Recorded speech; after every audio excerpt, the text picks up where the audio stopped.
107. What's today's date? June 4th? June 4th, 2020, 10:51 a.m. Eastern Time. America's still on fire. And the year that won't fucking end, dude. God I damn. know, right? We're not even halfway through. Are we? No, we'll be halfway through July 1st, right? All right, yeah.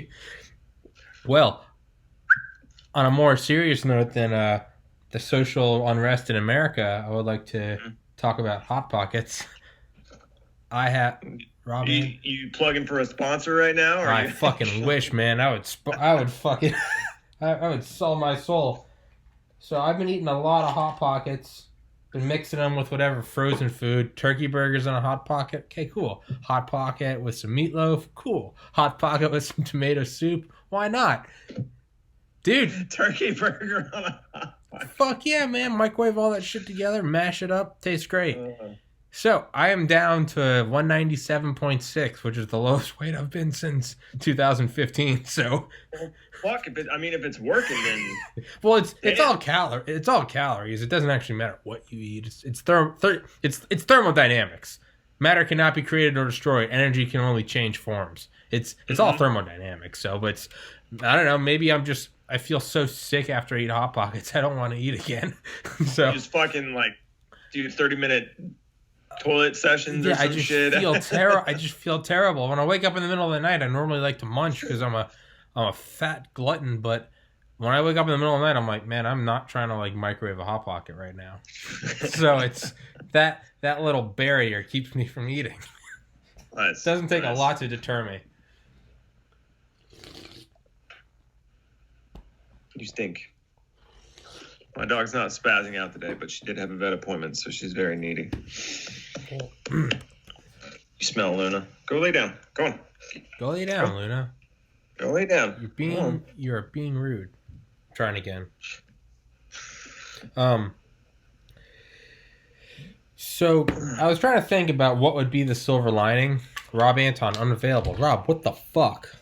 Come on, Rob. Come on, Rob. Give me, Rob. Give me, Rob. I was trying to think about what the silver lining would be in all of this. And the only thing I can think of is if in 2 weeks there's not, well, I guess, well, now it'd be a week. It's been going on for what, about a week? It's about a week, yeah. If there's not a massive COVID spike in a week, then we can either say it's whatever your political leaning, it's just herd immunity, or it was all a hoax. Whatever. The reality is, if there's not a spike in a week, then we can get back to normal life. Maybe that will be. Right. Maybe this was the season finale. Maybe. Hopefully. I just saw somebody posted something about Yellowstone. Yeah. 25 tremors or whatever.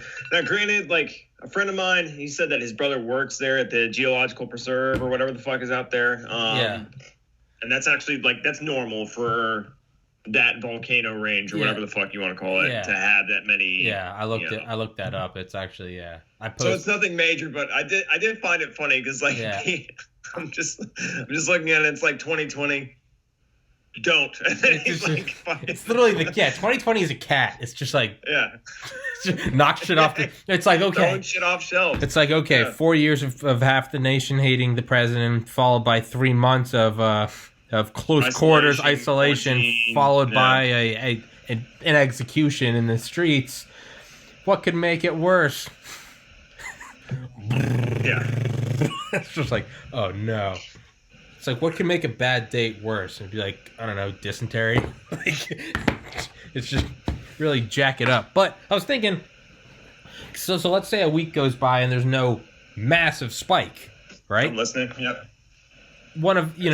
So people on the right are going to say, it was a hoax. It was never that bad. People on the left are going to say, it was that bad. This is just herd immunity. Whatever the bullshit justification each side uses so we can continue to hurl shit at each other, it doesn't matter because the end result will be the same. It's not. It's we can start again. So right, yeah, that would be fucking awesome. Now Rob just said he sent a request to me. Come on, Rob, get your fucking. Is he on Zoom? He's not using Zoom, is he? Yeah, I'll check. I bet he's on fucking Zoom. God damn it, Rob. Fuck.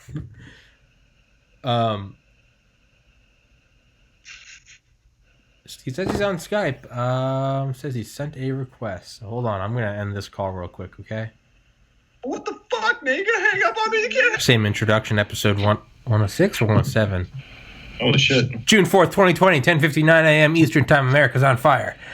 Rob, our Trisha Takanawa, our Asian correspondent. Rob Muick, our reports of Torontonians mocking police with donuts on sticks. Yeah. Our Canadian correspondent. As bad as it's gotten up. Yeah, I saw some meme the other day, and it was like some like black and white like doorbell footage, and it's like, my God, the protests have reached Canada, and it just shows someone looking both ways. This is a quiet street, and they just push over this tiny trash can and walk away. And it's like, oh fuck, it's hit Canada. But yeah, man, it's so I unplugged from it all like 2 days ago because I saw that Bill Hicks clip that I hadn't seen forever, and it's like, have you, and he's not a slight on CNN, it was shot, this was in 1992. He's like, have you ever watched CNN headline news for any amount of time? It's the most depressing fucking thing you'll ever see. War, famine, death, AIDS, homeless, recession, depression, war, famine, death, AIDS. He's like, and I need to look outside. I can't do the noise, but it's just like the night crickets. And he's like, and you look back at your TV, you're like, where's this happening?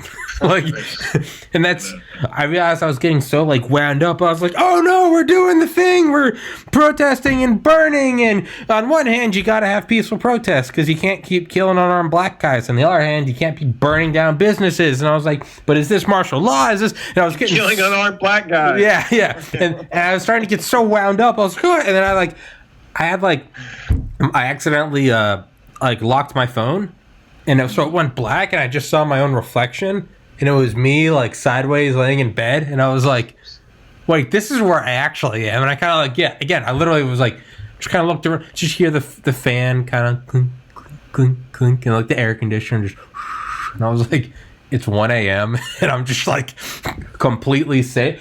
I went to try to get a haircut the other day. Literally, you would never know anything was going on out of the ordinary in America. It's just, I was like, okay, well, how much of this am I just importing? Like, oh God, it's the... And I was like, and how much is really banging on my door? Like, it's one thing if, like, the Nazis are overhead, like, dropping bombs on your city. But, like, it's just sunny. There's just, like, a bird chirping. And I was like, okay, hold on. A little humid out. Yeah, a little humid. Taste. Yeah, I met a nice woman walking her dog today, and we talked for a minute. And it's like, hold on. You're like... I'm not saying, stick your head in the sand and pretend, because, you definitely need to be involved, and or may or may not need to be involved, but, at least be, like, up to date on what's going on. But for the most part, I was like, dog, like, my agenda today is, like, I got a podcast with 2 friends, then I'm going to go play some Modern Warfare 3 on an Xbox 360, and probably watch The Office later. Yeah. Yeah, and I was just like, what's really going on in life? Like, what's, So, on that note, I have not been plugged in. Has anything changed in the last day or two? People are just as shitty as you expected. So I don't think anything's changed. Yeah. Yeah. it's like the worst game of tennis in the world. It's just like lobbing pieces of horseshit at each other back. Dude, for real. Assholes. Still Racist. Expect us to pay like $50 a ticket. Yeah. You know what I mean? Yeah. Yeah. And we're still like, if this game goes on, if this baseball game goes on for another inning, I'm leaving. Okay. Right. But the elections are coming up, so we're all going to take out our wallets and pay for a $40 hot dog, and we're like, last inning, bud. We're not doing this anymore. But here we go into inning 30. We've already left the game. Yeah, basically. Yeah. We're just sitting. We're filling seats. Right now. It's not even like the seventh inning stretch or whatever the fuck, like where people usually leave early. We're just like, nah, yeah, I'm fucking over it. I'm over it. I'm over it. No, I'm gonna fucking wait. Yeah. It's like the last game before they demolish a stadium. And like, I don't want to leave there. The new fans, you know what I mean? We all remember it. We're nostalgic, but like these motherfuckers won't leave. Yeah, It's not a really good game, but we're like, I don't want to leave. Like, you know, I've been here for. What's coming. Like, I've been here for so long. You know, I want to be here. You know, I don't want to. But it's like it's really just like a drizzly summer game.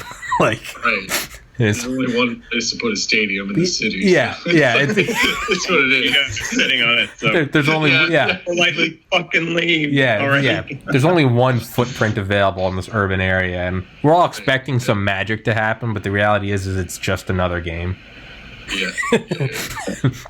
Yeah. So that's where I was trying to think, Rob. I was just saying to JP. The only possible good that can come out of this is, so the protest has been going on for about a week, which means that if there's there's a 2-week incubation period. So if in another week there's a massive coronavirus outbreak, that won't be good. The only good thing that can come from this is, through whatever logic you want to use, herd immunity. It was just a Chinese hoax. Whatever. If in a week there isn't a massive outbreak of coronavirus, then we can all, you know, I would be surprised, considering like fucking Mother's Day up here brought us from like, and I'm talking about Ontario specifically. We were like hovering around 250, and then Mother's Day happened, and then when we jump back up to 450 a day, so like, and that's my thing. It's like, there's a lot of sweaty ass motherfuckers close to each other. Yeah, I know, right? It's like how quickly coronavirus just, for at least the fear of it, just vanished. Just like that, millions of people in the streets screaming, and it's like, well, it's, you know, civil rights and equality is more important than coronavirus. And I was like, I thought the whole tagline was coronavirus is indifferent to your cause, whether you're marching to be able to go back to work or marching for police brutality. It's not political. It's a virus gives no fucks. Gravity's not like, you know, gravity doesn't pull Nazis down on their noose any faster than an innocent kid. Like, you know, gravity's like snap, break the neck, and it's not like he was hold on, well, that's a good guy. You know, zero gravity. No, it doesn't. Coronavirus isn't like, well, what was the purpose? Can I see the video? Oh wow, that was brutality. All right, boys, like, stop replicating. It's just gonna run. It's gonna run a train. It does not care. It's like if you're a gun store owner, you don't care if sales are up because the economy is good and everyone's got disposable income, or because there's some threat that they think they're gonna take the guns away. You don't give a fuck. You're just raking in the cash. Coronavirus gives no fucks. I don't know. Rob, are there like protests in Canada, as our Canadian correspondent? There was. There was over the weekend. Really? But it's just like marching, peaceful nonsense. Like nothing happened. God damn it, Canada. No, good for Canada. God damn. I know. I was like the G20. That was the last violent thing I remember in the city. What was it? I'm sorry. What was that, Rob? Can you repeat that? The G20. I guess it was I don't know. People the World Summit thing? Yeah, because they were getting, the cops were just like, this is in Canada. This is the G20. And people were like, fuck you. So that's basically what happened. Yeah. And they brought in like a lot of people from all over the country to the city. And I find like when that shit happens, that's when shit kind of falls apart. Like when it's just a Toronto policing Toronto, seems all right. Like this weekend was. But when they bring in the fucking rednecks and shit, shit goes fucking wild. Because like they lose control. You lose control of that kind of environment. Yeah, it's almost like specific people are. It goes like, it's crazy. Like I was living a block north of where like the main shit happened. There's a video of it, and there's like a bunch of people just sitting on the street singing the national anthem, and then as soon as they finished, the cops charged them and started beating the shit out of them. Like, and it's just like, what the fuck? They didn't, like, you know what I mean? It's like, yeah, man.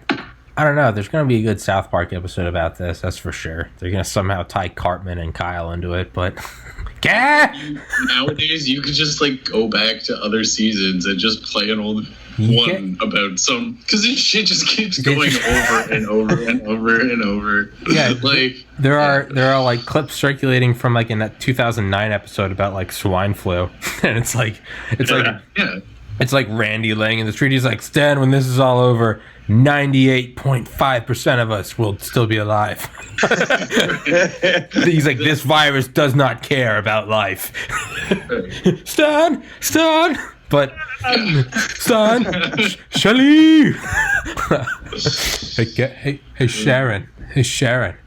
But Randy is the man that I aspire to be. Honestly, I love Randy. I just love the encapsulation of who Randy is. It's just like that basic, like opportunistic guy, like the basic, like, because he's like not exceptionally smart, not hardworking, or like, you know what I mean? He's just like kind of gets on shit, like the whole Integrity Farms arc. It's been fucking hilarious. Like. Now, like, I just watched the first episode of the latest season, and he's, like, trying to get, like, a restriction on people's home growing. It's like, fucking, like, of course. Like, he becomes a greedy ass. Growers are fucking over my business. Yeah. Think about all the children. Like, it's fucking... Yeah, I fell off it for a while, man. I think I went about 3 seasons without watching it. And not because, like, I didn't care. It's just, like, I don't have cable, you know? So it's kind of hard, and it requires more effort on my part to watch them. I haven't watched them since like 2016. I love them. I don't know why I haven't watched. Yeah. But the band in China, which I think was the last episode, like I saw a clip of it, like that they advertised on Facebook, and it's just like, you know, this country kind of like podunk festival or whatever, and there's like these twangy fucking country people playing songs and whatnot, and they're like, now we got to play, you know, a song from a local small-time band from our kindergarten class or our middle school with Stan. This is called Red Dawn. And he's just like, they're all like eager and like timid and stuff, you know, and obviously nervous. And then they break out and they're just playing like thrash metal. And not only like this whole premise is funny, but what got me was that they had Jimmy, the fucking cripple kid, on drums, pulling these like triple, like double bass beats. I'm like, what the fuck, dude? This shit's hilarious. It's like, all right, I need to catch up with the show. I need to get back on it. It was the best like 2 weeks of my life in the last year. I think there are a lot of all-time greats. I'd probably say Man Bear Pig. That holds a special place in my heart. Me and my friend Joe in high school Joe printed out Man Bear Pig stickers, bumper stickers, and we had them on like cars at Pius. We were like, you know, have you heard? Like we all must band together. That Imagination Land, but I think another great one is Student Athletes. Where so your slaves earn you lots of money. You don't have to pay them. Slaves? Oh, I mean, student athletes. But only South Park can illuminate that shit in that way, where it's like they shit on stuff in the most like childish way, but you can't help but kind of step back at the end and be like, oh, hold on. Yeah. Like having gone to UGA and seeing like, you'd go by all these new buildings, you know, the new science building, the new physics, whatever. All very good, you know, this massive institution, oldest public college in the United States. And then you'd see like the new football gym, and it looked like something out of like a starship. And it was like, and you weren't allowed to go into it, only the athletes were. Right. And it was like, where'd they get this money? And it's like, oh, they don't have to use the endowment. They get it all from like NCAA stuff, sponsors, ESPN. And it was like, so they're funding stuff that is light years better than the already amazing shit we have. Student athletes, they don't get a dime. It was like, holy shit. And I think it's important to note too, like, because I saw the 6 weeks to air documentary. It's like 6 days documents like the whole, they document like the whole process of them making episodes, and they literally do it in a week. Yeah, the episodes that air that week, they were done like they were that morning.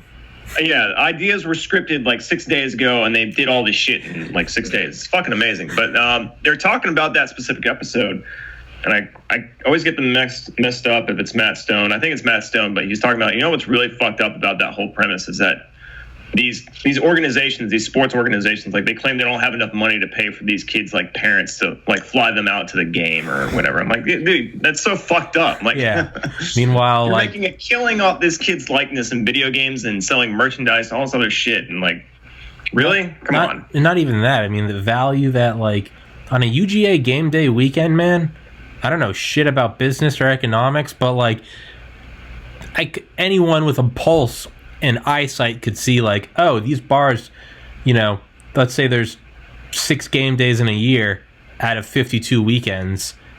Those 6 of the 52 weekends, they probably make 50% of their profit. Like, right, yeah. And 6 festivals every summer. Like, it's right, massive. Yeah, yeah, you're right. And it's not only that, but like the head coach is like Nick Saban, he makes like $5 million a year. Aren't they like the highest paid public servants? Yeah, in, above like in four state, above 4-star generals, above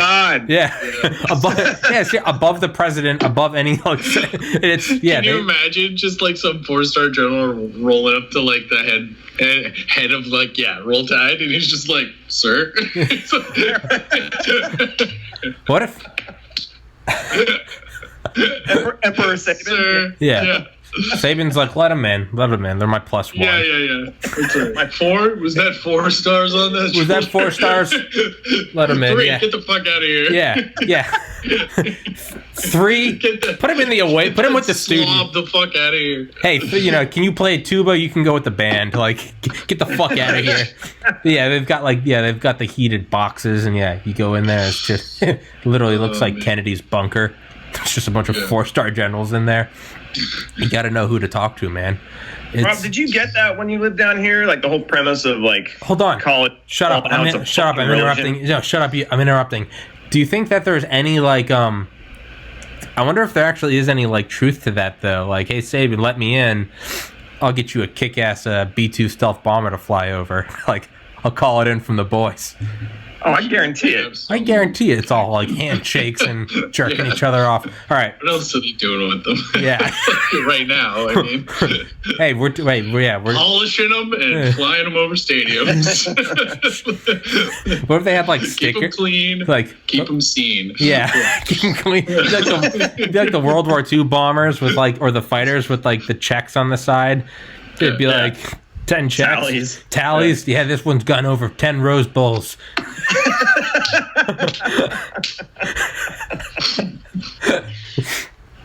don't know if it was funnier because you kind of sounded like Ronald Reagan when you said that.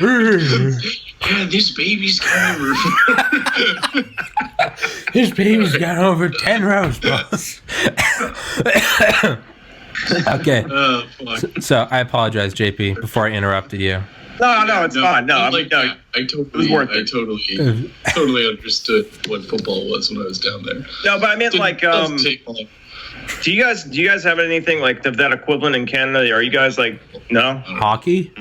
Maybe like junior. No, not even. Really Nobody gives a shit about like farm league hockey. Yeah, I remember when my roommate Billy came down. He had graduated from BC and had never like been south of Boston, and just decided to do a master's at UGA, some bullshit master's, because he knew he was going to go to law. It's just one of those brilliant kids that kind of like takes courses for the fun of it, and aces it just because it's like, oh, that was interesting. It's like, fuck you, dude. Just literally big brain time. Yeah. Dude, I had a friend in college who was a business and like finance major, like double major, and like his last year he was like, medicine's kind of interesting. Knocked out like 30 credit hours in each semester, got into med school, scored higher on the MCAT than I did, and I was just like, you power to those people, but yeah, fuck you, them. Dude. No, yeah, again, more power to them. It's like you want those guys to be doctors, but part of me was almost like, you can't. No, gatekeeping. Like you can't come in. You gotta suffer. You're having fun, and you have a girlfriend, and you can go to medical school. No, you get one of those, asshole. Oh, you're tall and you're handsome too. Well, fuck me. All right, but my friend Billy, fuck him. He was literally like, yeah, I'm just going to go do like a 2 years master at UGA because he just wanted to come. He just wanted to see an SEC school. Like it, again, smart enough that he could just be drunk 6 days a week and still ace his master's program before he went to law school at fucking like UVA or some shit. Fuck you, Billy. I love you. Yeah, I'm getting fucking depressed. Yeah. I won't say his last name, but he worked, like Martha's Vineyard? What's one of like the really snooty, like maybe Cape Cod? What is one of the really snooty like harbors up there?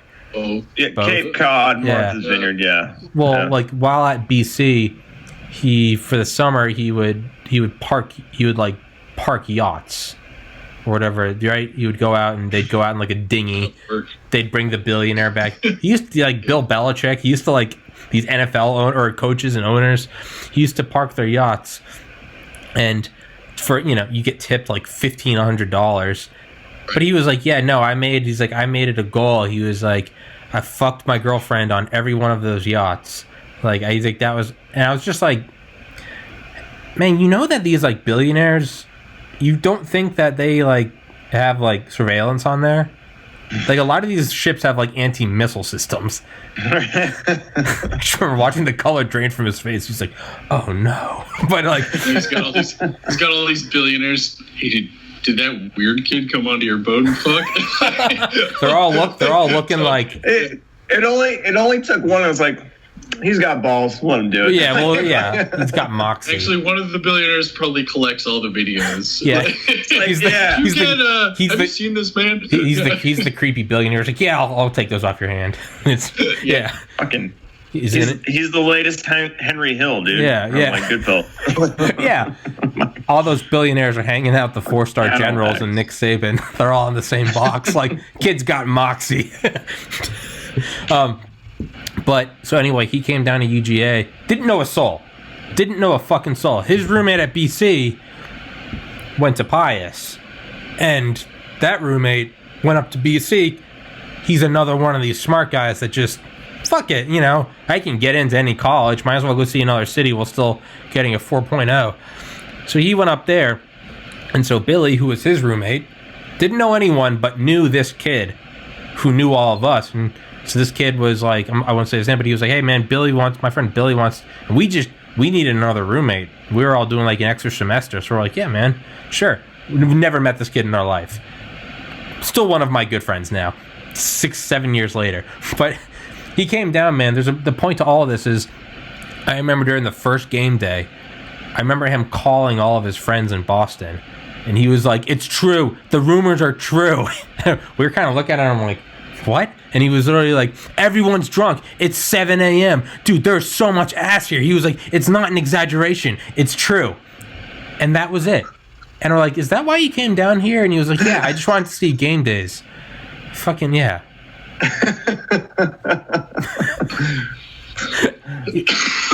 He was a TA and for like small classes, and one of his students was Todd Gurley, who's I think in the NFL now, right?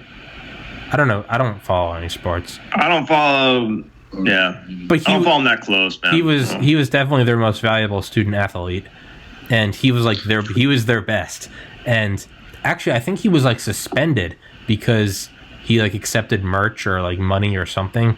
So, but he was one of Billy's students, and I remember I was like, Billy, that's so awesome, man. He was like, yeah, he's never showed up for class once. And I was like, really? I was like, God, that's gotta suck. And he was like, why? I just give him an A. And I was like, why? He was like, because I want the dogs to win. And I was like, you're part of the problem, man. I was like, you're part of the fucking problem. He was like, yeah, no, he's got perfect attendance. He's showing me on his laptop. I was like, but you've never seen him? He's like, never once. And he's like, no one says a word in the class. It's just, and I was like, you're part of the fucking problem. But I was like, good, thank you. But yeah, man, it's Jesus.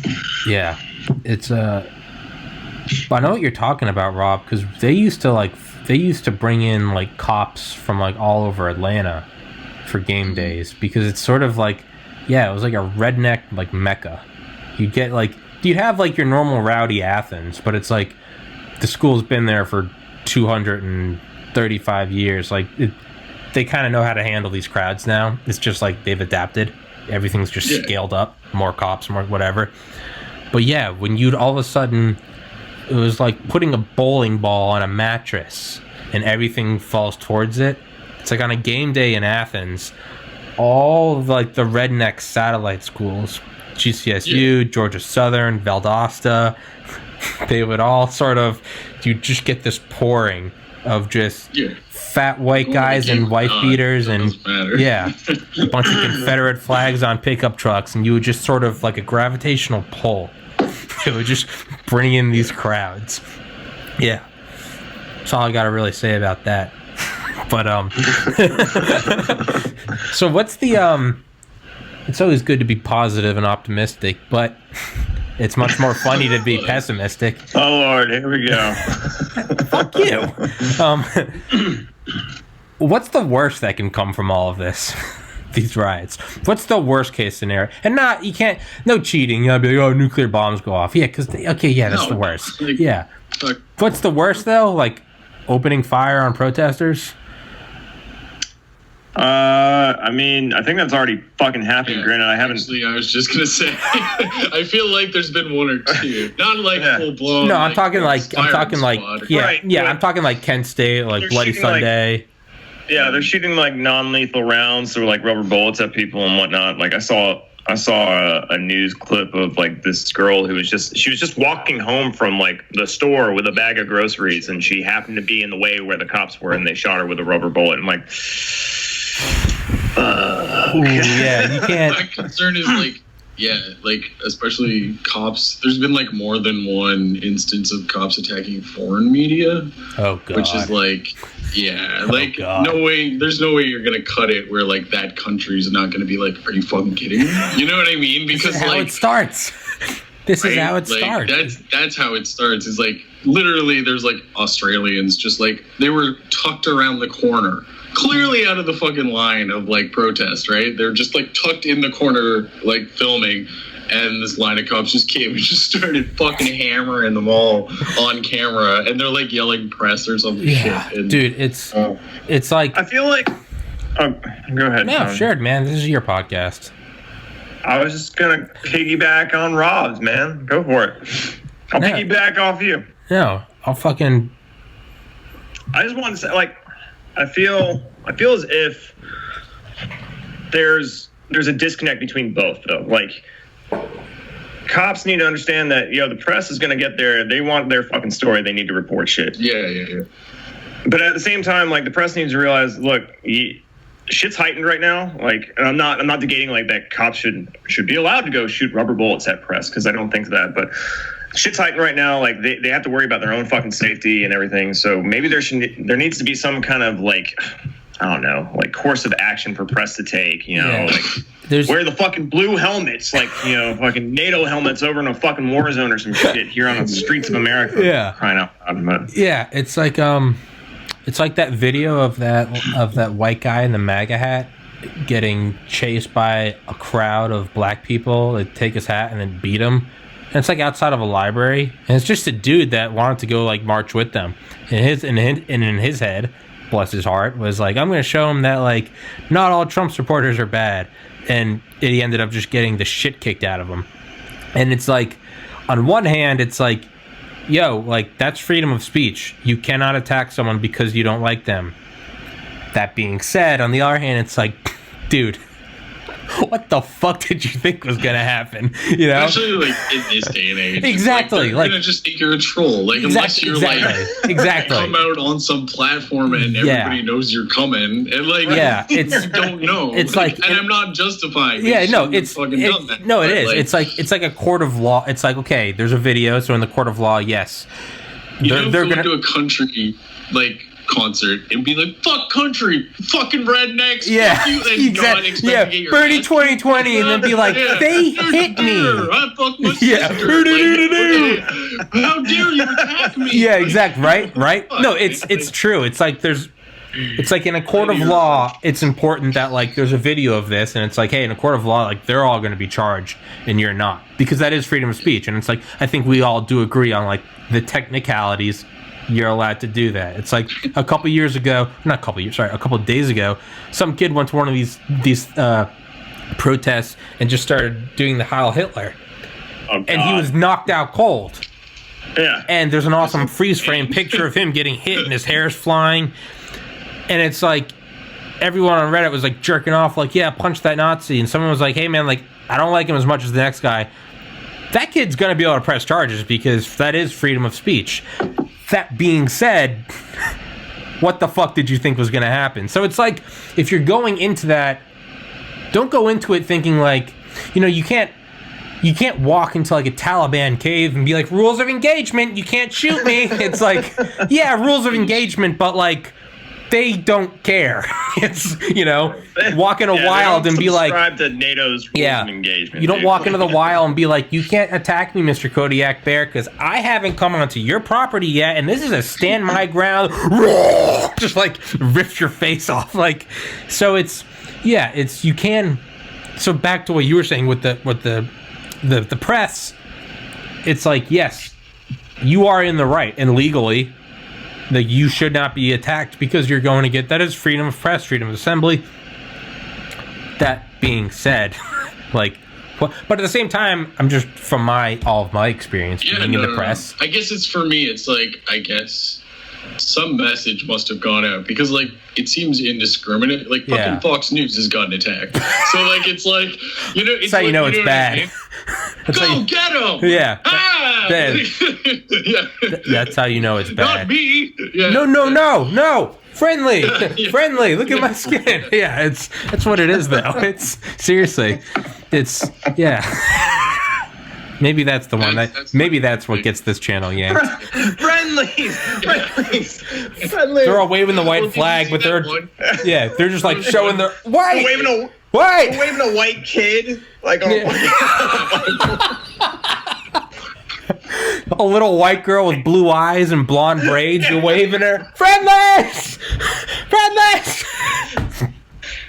Oh my God! Not just any white girl, like a Dutch. Literally, yeah. You gotta have like the props. Like there could be no the Hitler Youth. Like, what if it's like fucking.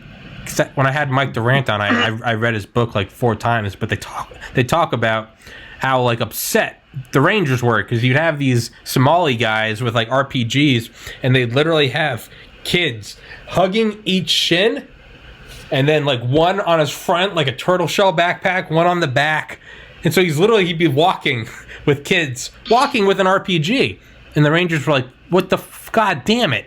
And eventually like. There'd just be some Delta guy that was just like, just light him up because, you know, fuck them. But what if it was like that in the protests? You had like a black reporter with a bunch of little white Dutch kids, and the cops are like, "Fuck!" You know, part of me wants to attack him because it's in. Where can we hit him? Dude, I just added. He's covered in kids, and then to protect his head, he's got a MAGA hat on. Where the fuck can we hit him? No shot! Yeah. No shot! I just cut my gun down. Like I'm done. I've seen everything that I care to see. Yeah. Oh my God. And then you'd see like radicalized white guys with a bunch of black kids hanging off of them. Guys, this might be the episode that gets us gone. We will regroup on Spotify and BitChute if this goes down. But yeah, it's like, Jesus Christ, what if they had like thermal vision? And never mind, I'm not gonna go down that track. But it totally just reminded me of the South Park movie, or fucking. The black squad had to like cover the tanks and the jets and shit. Oh yeah, frontline infantry, and it's just all, you guys have been selected at random. Yeah. Jesus Christ. You know, part of me is like, it's so bad we shouldn't be saying this because I don't want to get my channel yanked, and part of me is like, it's even worse that's like the reality though. Part of me is like, that came out in 2000, so like, that shit. Yeah, that came out in 2000, and now it's 2020. How come things haven't changed? Maybe there does need to be protests. It's like, okay, 5th of a century later, the joke still applies. Yeah. I don't know, man. But it's... So I was thinking, like, if you're in the press, you definitely know you're going to... And you know that it's indiscriminate ass beatings. Is it...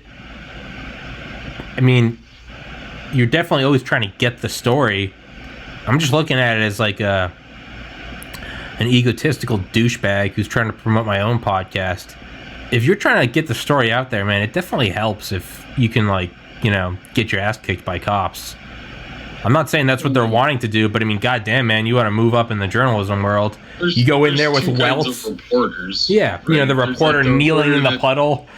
Yeah, you know, it's like that. Like, there's still fucking people who want to actually, like, they're get not the story there out because of a click, or like, they want to know a story, or they want to fucking do shit. Yeah, and they've got the balls to go into places like that. But it's good. Like, you do gotta go in, because you can't. You have to know that for both sides of any conflict. Yeah, like, you got to be able to. Necessary. Yeah, it's like in Vietnam. That was the first time we really started pushing back the media, because now that these color images and these motion pictures were being beamed into the homes of Americans, and all of a sudden it was like kids on fire from napalm, and it was like, what? This isn't.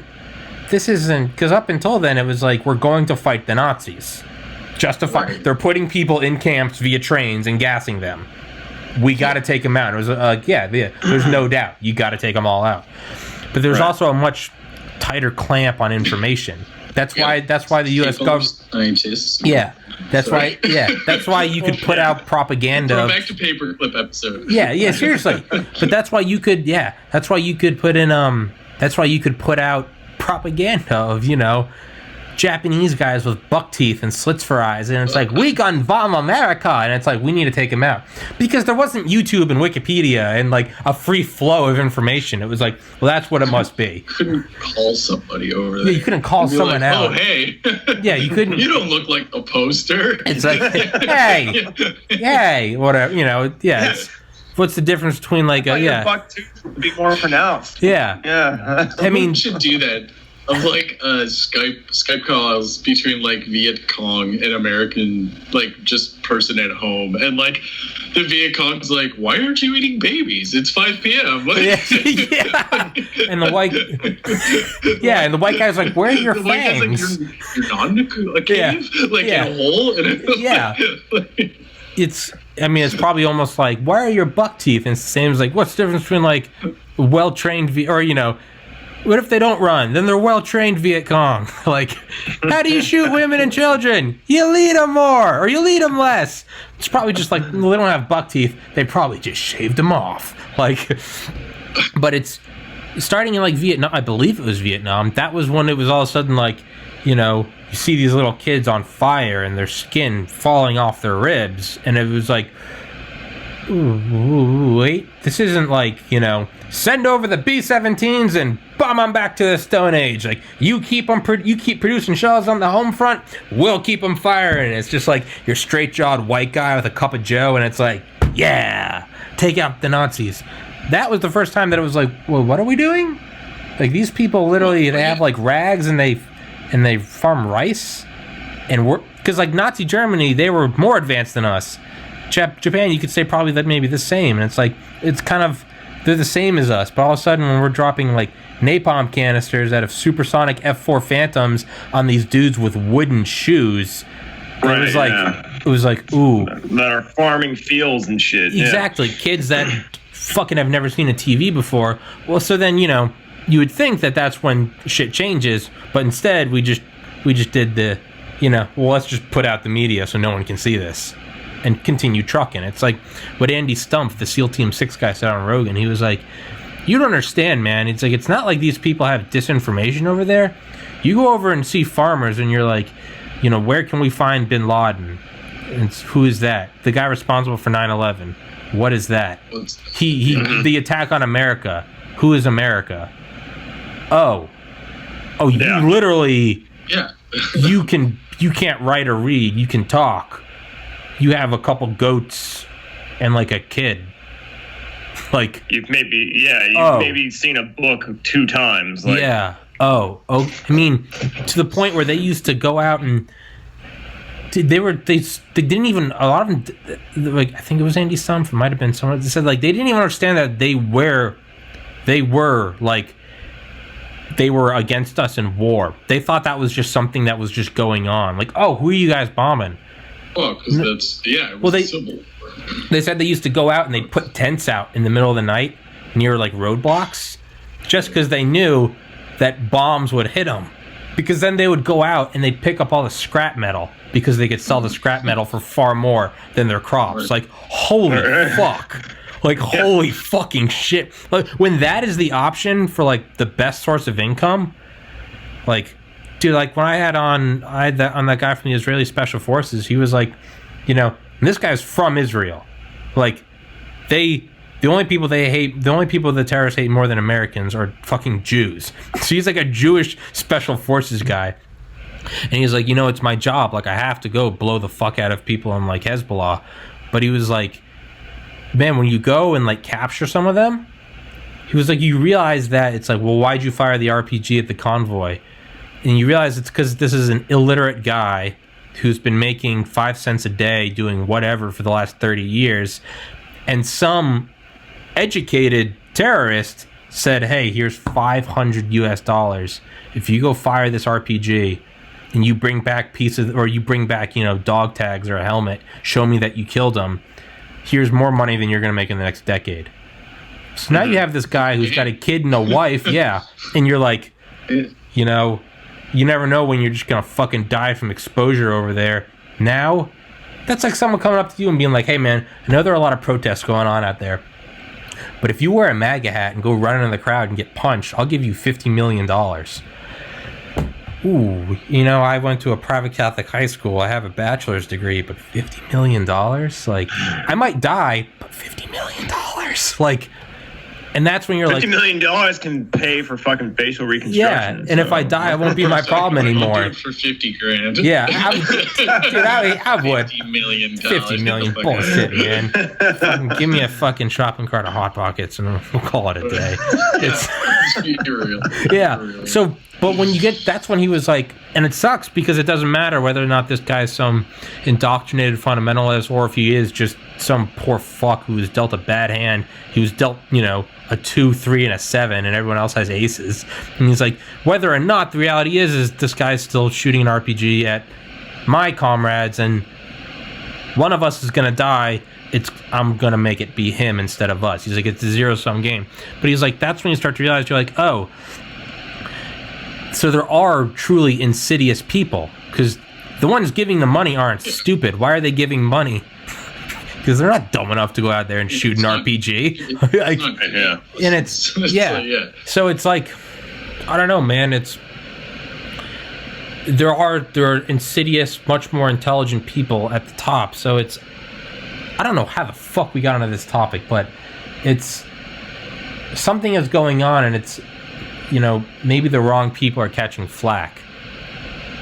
And I don't mean that to justify anything or anyone, but like, about that video the other day of that fucking Trump tweeted, and it's that white guy, and someone's, you know, they're holding their phone at their side, so it doesn't look like they're filming, but they caught this guy on, he's giving money to protesters, and he's going, all right, I want you guys on like West and 5th. You guys go up to 6th Avenue. There are some picnic tables there. Here's a hatchet. If you break that up, now you're going to be able to smash some windows. And it's like, how?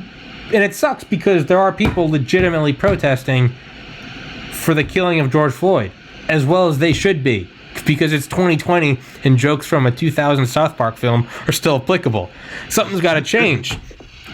Who's that asshole, though? Who's that guy? Because that guy is the same as paying the RPG guy. Say, hey, you go do this. You go do this. And it's... Who's paying that guy, though? That's what I'm wondering. Who's paying that guy? Is that guy just a tool who's getting his rocks off? But yeah, the reality is just like he's too smart to go be caught throwing shit through windows, so instead he's paying, there's definitely someone that is smarter than him going, I'm not getting caught on camera. Right, exactly. So here's your suitcase of cash. Go out with a bundle.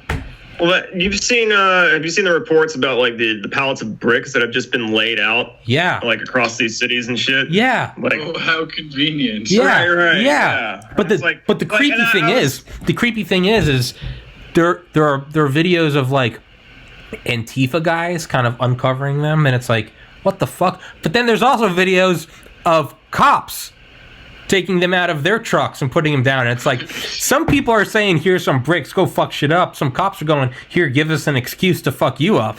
But it's, what is really going on? Because it's not, again, it's not the easy, those are the Nazis, those are the bad ones. It's like, well, who's doing what? Yeah. I don't know. JP, what were you going to say about it before I sort of really cut you off? I was just going to say, like, it's odd because it's like you have to take every piece of information nowadays with a grain of salt, right? Because I looked into that whole brick thing, and like there were a couple cases where legit like homeowners associations they're like, hey, we wanted to fix like the brand new fucking sign. Yeah, it literally was just bricks. Right? Yeah. It's like they were just bricks. And it's like, okay, but you know the timing is kind of off, and now we're seeing this like sporadically around cities and whatnot where there's civil unrest and what have you. So. I don't necessarily remember where the fuck I was going with that, but it's just like, it's odd though, like that you have to question fucking everything. Yeah, maybe it's good. I think that's why things are so fucking bad as they are, honestly. And I mean, like, I'm not one of these doomers. I don't think like this is going to take America down or anything like that, but for fuck's sake, dude, like, and granted, I don't know what it was like back in the 1960s before they passed civil rights and all that other shit. Like, but this is as bad as I've seen it, and it's pretty fucking bad. But yeah. But that's one thing I keep thinking of is like, we got through the 60s. Like, we can get through this. Definitely worse than anything we've seen, but like, we got through the 60s where it wasn't just like, hey, stop arresting us. It was like, hey, stop segregating us. Like, you know, shooting them with fire hoses. There was no question about police brutality. It was, and not only during that, you also have, I don't know, the fucking Cuban Missile Crisis. And then the next year, the president gets his head blown off. Like, and we got through that. So it's like, okay, we managed to like pump the brakes and let that simmer. Boiled over, sure. But we got through that. We got through 9/11. So it's like, it's not to downplay the seriousness of this. I don't think it's the end. I think it's certainly the Vladimir Lenin quote, there are decades where nothing happens, and then there are weeks where decades happen. Right. It kind of seems like from like December till now, like shit has changed in an enormous way, like in a drastic way. It hasn't been this accelerated since like 9/11. It was like 9/11 Patriot Act, we're at war, and it was like, you what? It's literally like you didn't know what happened before you could get your bearings. JP, did you freeze up? Yeah, but no. Yeah, I was gonna say with bricks, it's like sometimes it is just bricks. Like you know, it's like if something happened where all of a sudden mailboxes were used as weapons, it wouldn't be like, isn't that convenient? Mailboxes in front of every home. MAGA bricks or are they bricks? Yeah. It's like, well, isn't this ironic? Mailboxes in front of every house. Looks like they should be picked up and thrown through windows. And it's like, those are mailboxes. Like, but at the same time, you also can't, because, and that's what I love about this is like, these aren't like secondhand stories or like, well, I heard and he said, she said. It's literally like, there's a video of a white guy paying black protesters to go do this. There's a video of two white cops unloading bricks from the back of a police vehicle. And it's like, those are two objective empirical pieces of data. What is happening? It's, and maybe that is the nature of every big event, big prolonged event where it started for one reason, George Floyd. There were legitimate protests, but now it seems like it's like everyone's trying to come get their slice of the pie. Whether you're just looting, and you might just be looting not because you're a foreign agent provocateur. You might just be trying to get a new Xbox. Like, and I'm not saying that's good, but I mean, you might just be an asshole getting a new Xbox, like, pretty innocent enough. Like, well, I mean, you're not innocent, like, but it's, you know. Remember Sublime had that, like, song about the riots, like the 90s riots? Yeah, April 26, 1992. Yeah. And he's talking, he's like, everybody, finally we got our own PA. Where do you think I got this guitar that you're hearing today? Like, it's like legit, like, admitted. Next like, stop I hit was the liquor store. Yeah, I finally got all that alcohol I can't afford. Yeah. All that shit. It's pretty metal. It's pretty awesome. Yeah, you're right. You know, and it's like, what am I more concerned about? Because part of me is like, you can't fuck over all these small businesses. Well, they have insurance. Do you not think those premiums are going to go up? But then another part of me is like, where was this pearl clutching when the black guy got a knee to the neck? You know, what am I really behind? It's you can be behind both. Yeah, you can not want someone to die, but also not want these small businesses. Like, that's where I'm at. Yeah. I wouldn't, I don't think the looting is proper. But again, from like what's happened in Toronto, I know that like they figured it out that there was cops that were like starting the looting up here. Back, I know, in the G20, and they called them the Black Boots because they were so dumb they didn't change out of their uniform boots. So everybody was able to like line them up with the like these are issued fucking boots. Like, people aren't just running around, and not to mention there's 20 of you. Like there was so much from people taking, again, that was one of the first protests with like pictures and everybody had phones and shit like that. Yeah, so that's the other like thing. It is a tactic. That's it absolutely employed. is. But Alex Jones covered that. But it's kind of like chipping at the dam, you know what I mean? Like, and then blaming the dam on the engineers, like the failure on the engineer. It's like, well, I broke the dam. It's like, I'm gonna smash this window open and run away, and I know people are just gonna fucking run in, because that's how people react verbally in like human behavior in large groups. Yeah, people go fucking crazy. You ever been in a mosh pit? Remember Suicide Machines, JP? That was just a band on a stage, and they made us do whatever the fuck they wanted. Braveheart wall of fucking they made us all run into each other. And fucking awesome. Yeah, it's amazing. But like, people are easy to manipulate in crowds sometimes. Yeah, especially in crowds, man. Because that. I don't want to say hive mentality, because that's not necessarily what drives everybody to like go along with crowds. But it's just like, you can definitely take it over. I think it's a little bit of like both. It's a little bit of hive mentality, and it's a little bit of people taking advantage, like for whatever fucking reason, like they want to be heard or they want a new Xbox. I don't fucking know what it is, but there is something where psychology, when everybody around you suddenly starts doing something, you do it. Compulsions to not do that suddenly go, well, meh. Yeah, right. But it is true. It's like think about how I think Brian Reagan had a bit about this, or he talked about it on Rogan. He was like, there is something weird about like crowds. He was like, if I just came up to you and was like, scream, you'd be like, dude, stop. Right. He's like, but if all of a sudden you're drunk and you're in our house with like 50 other people and someone's like, let me hear you scream, everyone's like, yeah, like, why?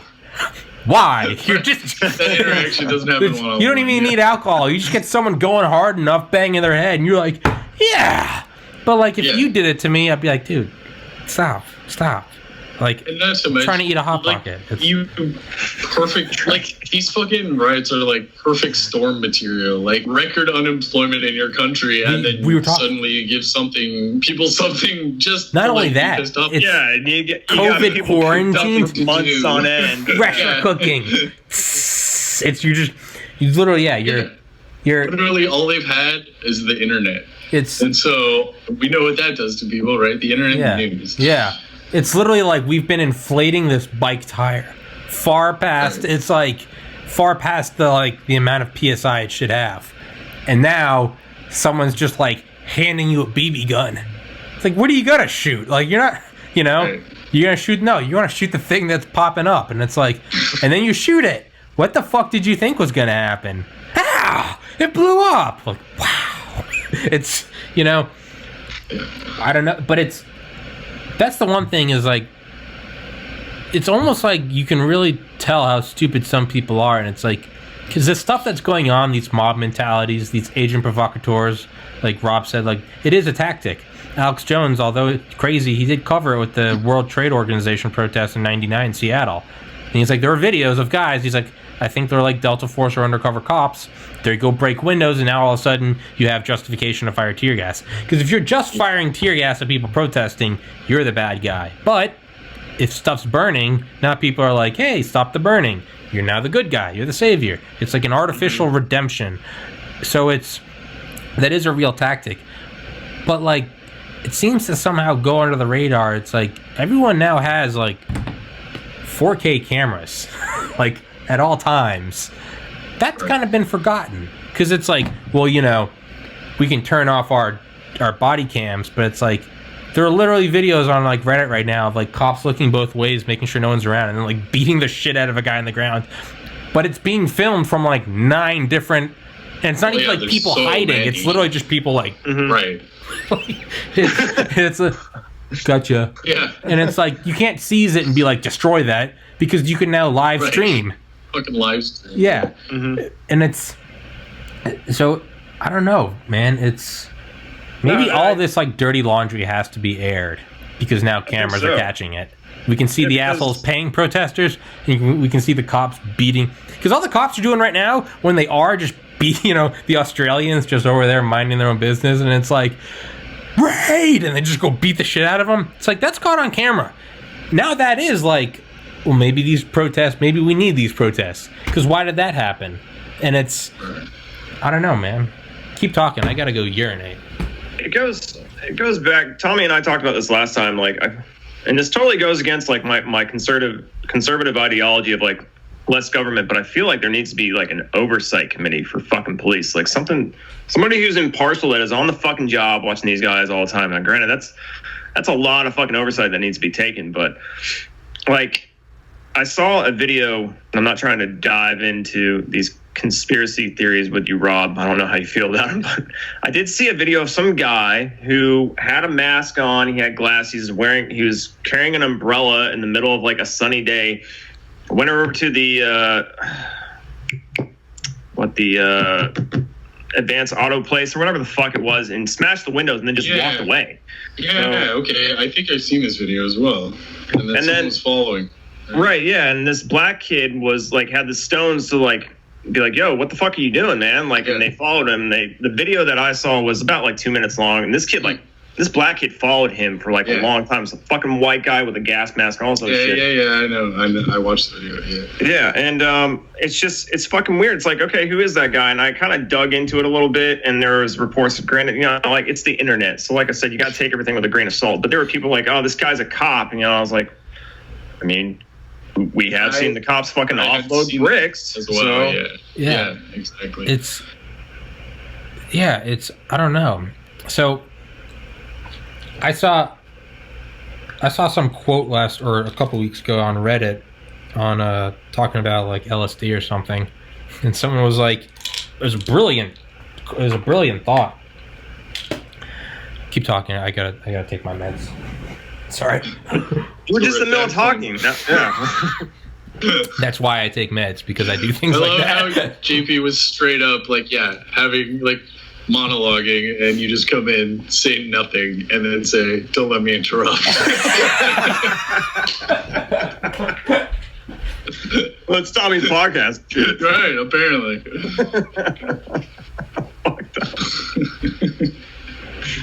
And it's gone again. No. Rob, it's your turn. You go. Yeah. Oh, shit. Well, no, it's just like, again, I'm not one who's like, I'm not an anti-cop person. I totally understand.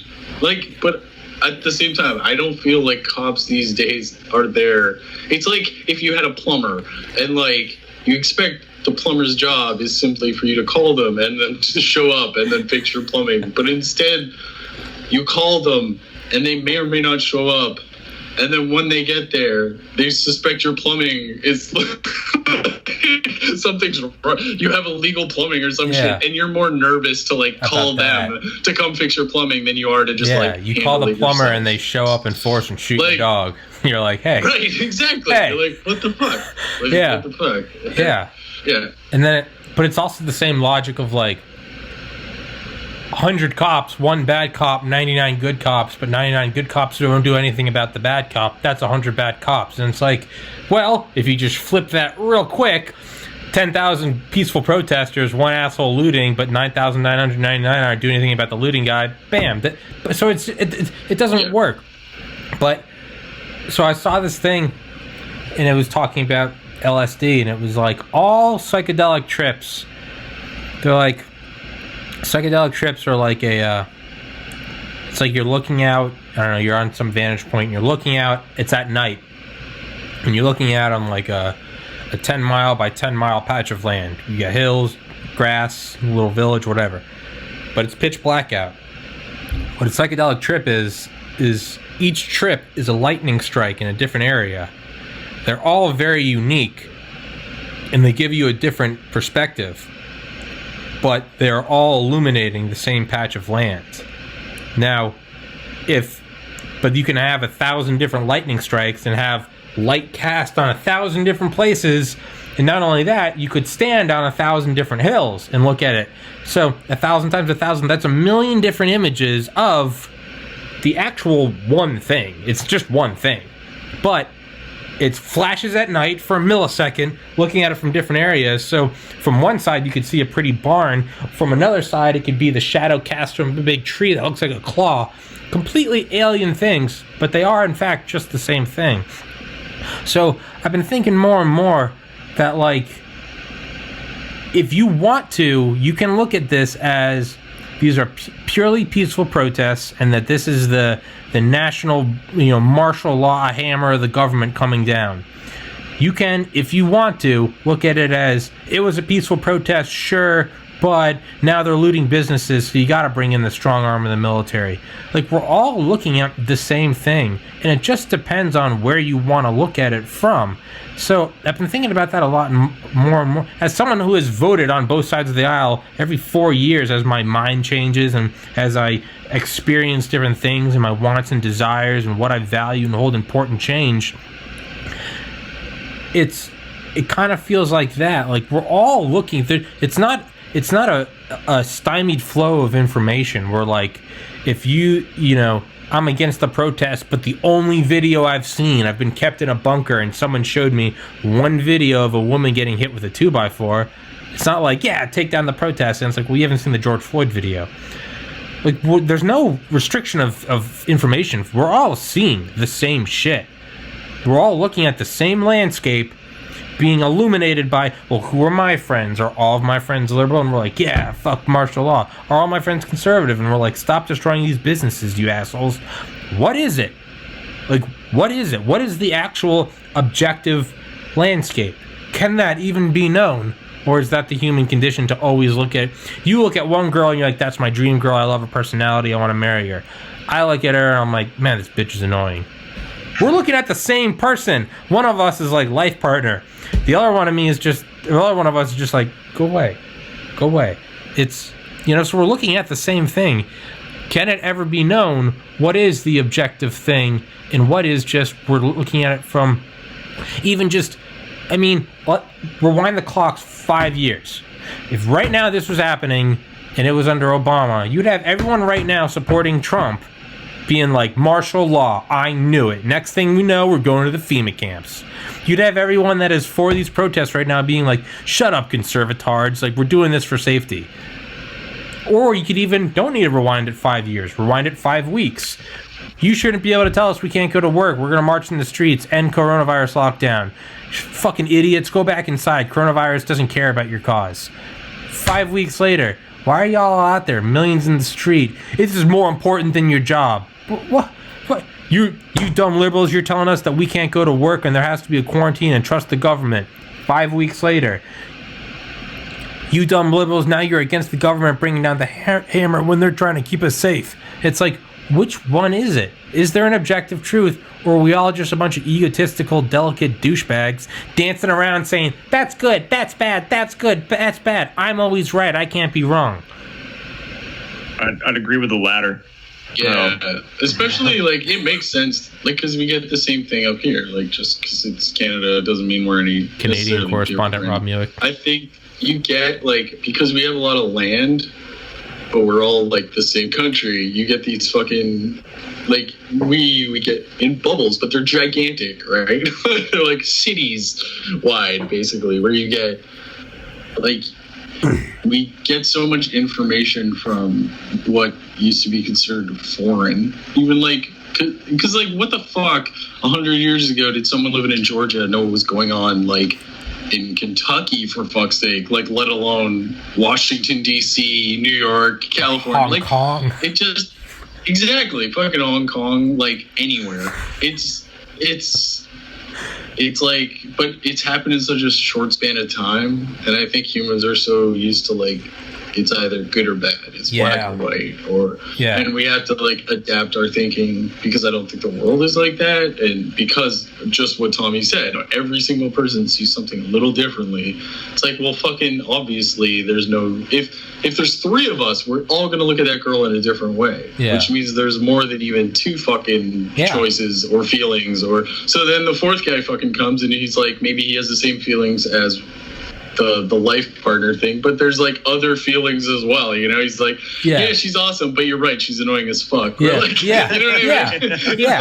And then so like there's all these like fucking mixes of shit. I think we got to find a way to like come to a round table as human beings, but there's so many of us, it's like fucking you can't possibly build a table big enough. That's the real problem. Yeah, exactly. But it's not only that, is when you get the fourth guy coming in with his view that aligns with the first guy, well, now the first and the fourth guy, they're confirming each other's beliefs. And it's like, you know, it's like, as much as it's like, I try not to, like, whenever I have someone on that is like similar in belief to myself, I try to steer clear of politics because I know it's just going to turn into a circle jerk. At the same time, is there not a better like guilty pleasure than like hanging out with friends or family that have the same views as you, and you're all just like patting each other on the back? Because humanity is fucking tribal. I mean, as far as we fucking come, dude, humanity is fucking tribal. It's tribal as shit. There's nothing better than just jerking off with a bunch of other New Englanders. But I mean, like, I know he's not the best, but how fucking good is Tom Brady? I know, right? And it's like, but it's not yours anymore. Yeah, I know, which is why he was the worst ever. He was never good.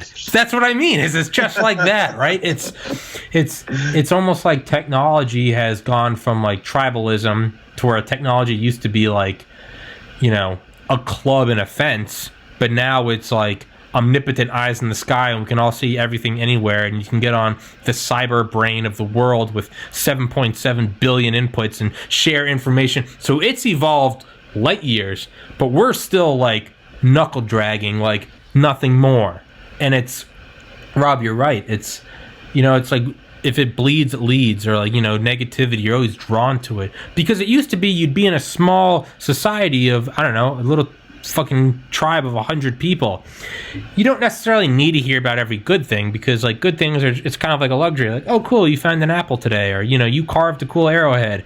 When there is something bad, like so-and-so fucked so-and-so's partner, or so-and-so got eaten by a bear, it's good that if it bleeds, it leads, because everyone's drawn in, and it's like, what is this thing? What is this pain and suffering?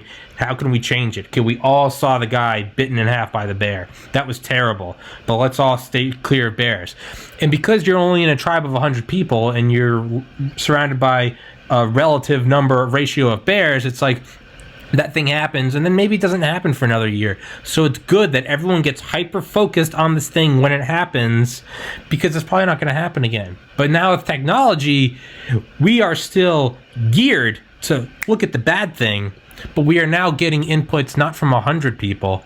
We're getting inputs from 7.7 billion people. And it happens much quicker. So whereas it used to be we all see the guy with the bear, but then for the next 5 weeks and 6 days before the next bear attack, we see nothing but like happy tribes people hanging out with each other, and we're laughing and we're drinking and we're fishing and we're fucking and we're doing stupid shit and throwing dirt at each other. It's like you have these like these massive number of wonderful days, and it's punctuated by this one hyper bad thing. But now everyone is getting all the bad things at once, and I think we're forgetting that like we're getting all this input, but we're not seeing the relative number of good things happening, because we don't see all the good shit, because it doesn't make the news. So it's like we're using this super evolved technological system and network, but we're still using, you know, is Joe Rogan that said it, or Duncan Trussell, he's like we have like the ability to communicate at light speed, and we have this cyber network of brains, the vast majority is porn and gossip. Like, we're still, we have this super advanced thing, and it's like, yeah, that's the first thing you have all them, you just get $1 million. Do you go for world peace? No. Get some hookers and a new Xbox. You're like, yeah. And it's like, that's, you're given the power of the gods, and you're like, oh, I'm a god, now I can jerk myself off with 3 hands. And it's like, god damn it, no, you could have cured the desire to even want to jack off, but instead you're like, so that's why I take meds. That's why I take meds. Yeah. But yeah, man, is that what it is? Are none of us looking at all the good things happening in the world? Man, I tried. I'll be honest, like, I tried, because seeing this shit, like, it is fucking depressing, man. Like, yeah. Mainly because I saw, like, for the first time in a long time, I saw everybody pretty much on the same side of an argument. Like, police brutality needs to be addressed. There needs to be accountability. And then, like, in a fucking instant, it was gone. It was just fucking gone. And, like, now people are fucking attacking others for not saying the right thing on social media and all this other bullshit. I'm like, dude, oh my fucking God. Like, this is not helping. It's not helping the cause. Like, and then to be honest, like, admittedly, I have my own hangups and shit about shit. Like, I still have grievances with some of the crap that's going on during all this shit, as far as, like, approved speech and fucking opinions that you're allowed to have about certain organizations and whatnot. I'm not even going to get into it, but you can probably draw a correlation to what I'm talking about. But yeah, it's just like, dude, like, when I saw that, I was like, all right, I need to fucking focus on some shit. And it's exactly like you said, Tommy. Like, they don't cover, if it bleeds, it leads, like Rob said. They don't cover, like, I saw a headline about this African-American dude who was cleaning up his community around that fucking AutoZone place that got burned down. They were, like, afternoon they spent fucking cleaning that shit out and, making it, able to be renovated and fixed up. You don't fucking hear that in the mainstream news, right? Like, it was some fucking little puff piece that they put in. That's the other thing, too. Like, this whole mentality, like, oh, well, that's a puff piece. I'm like, why the fuck isn't that news?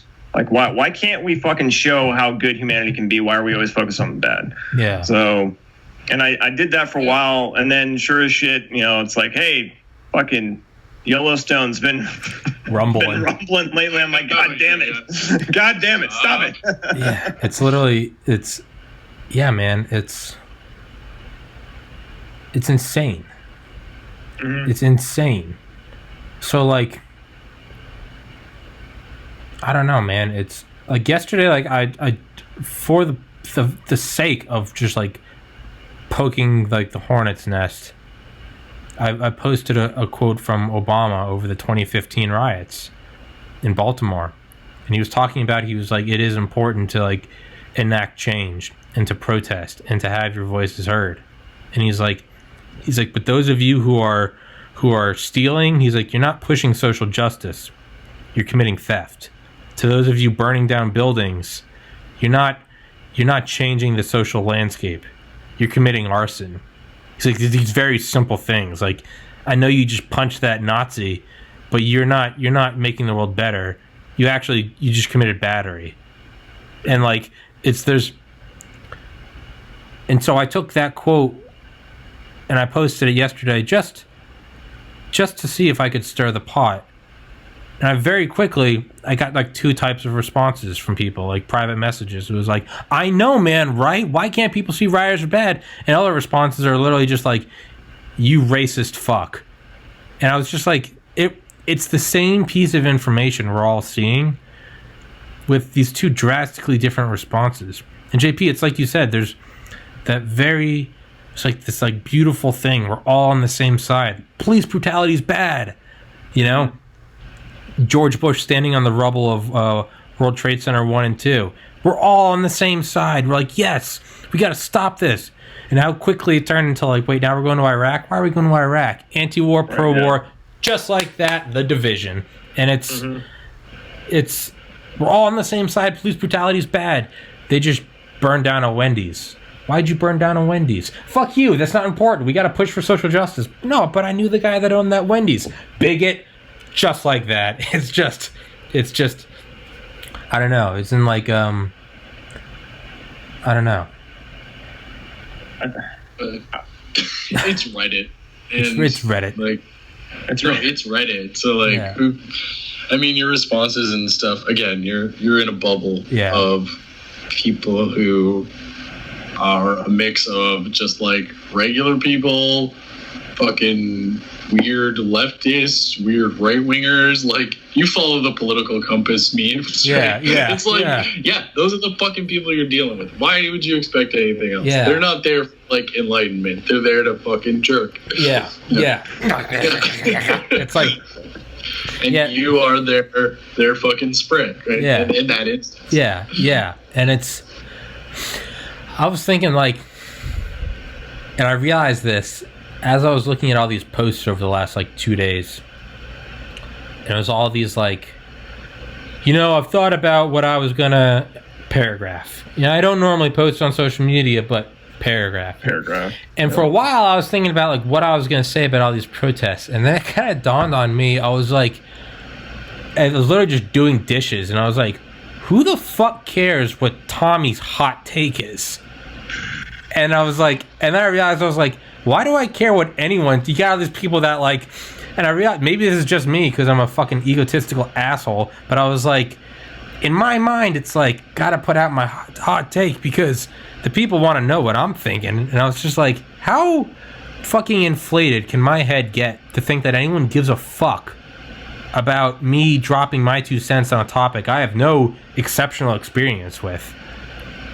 Do y'all ever get that? Do you realize, like, okay, I'm going to make my statement, and then just like, you ever look at someone else, like, I normally don't post on social media, and you're like, fuck off, I don't give a shit. I'm here for memes.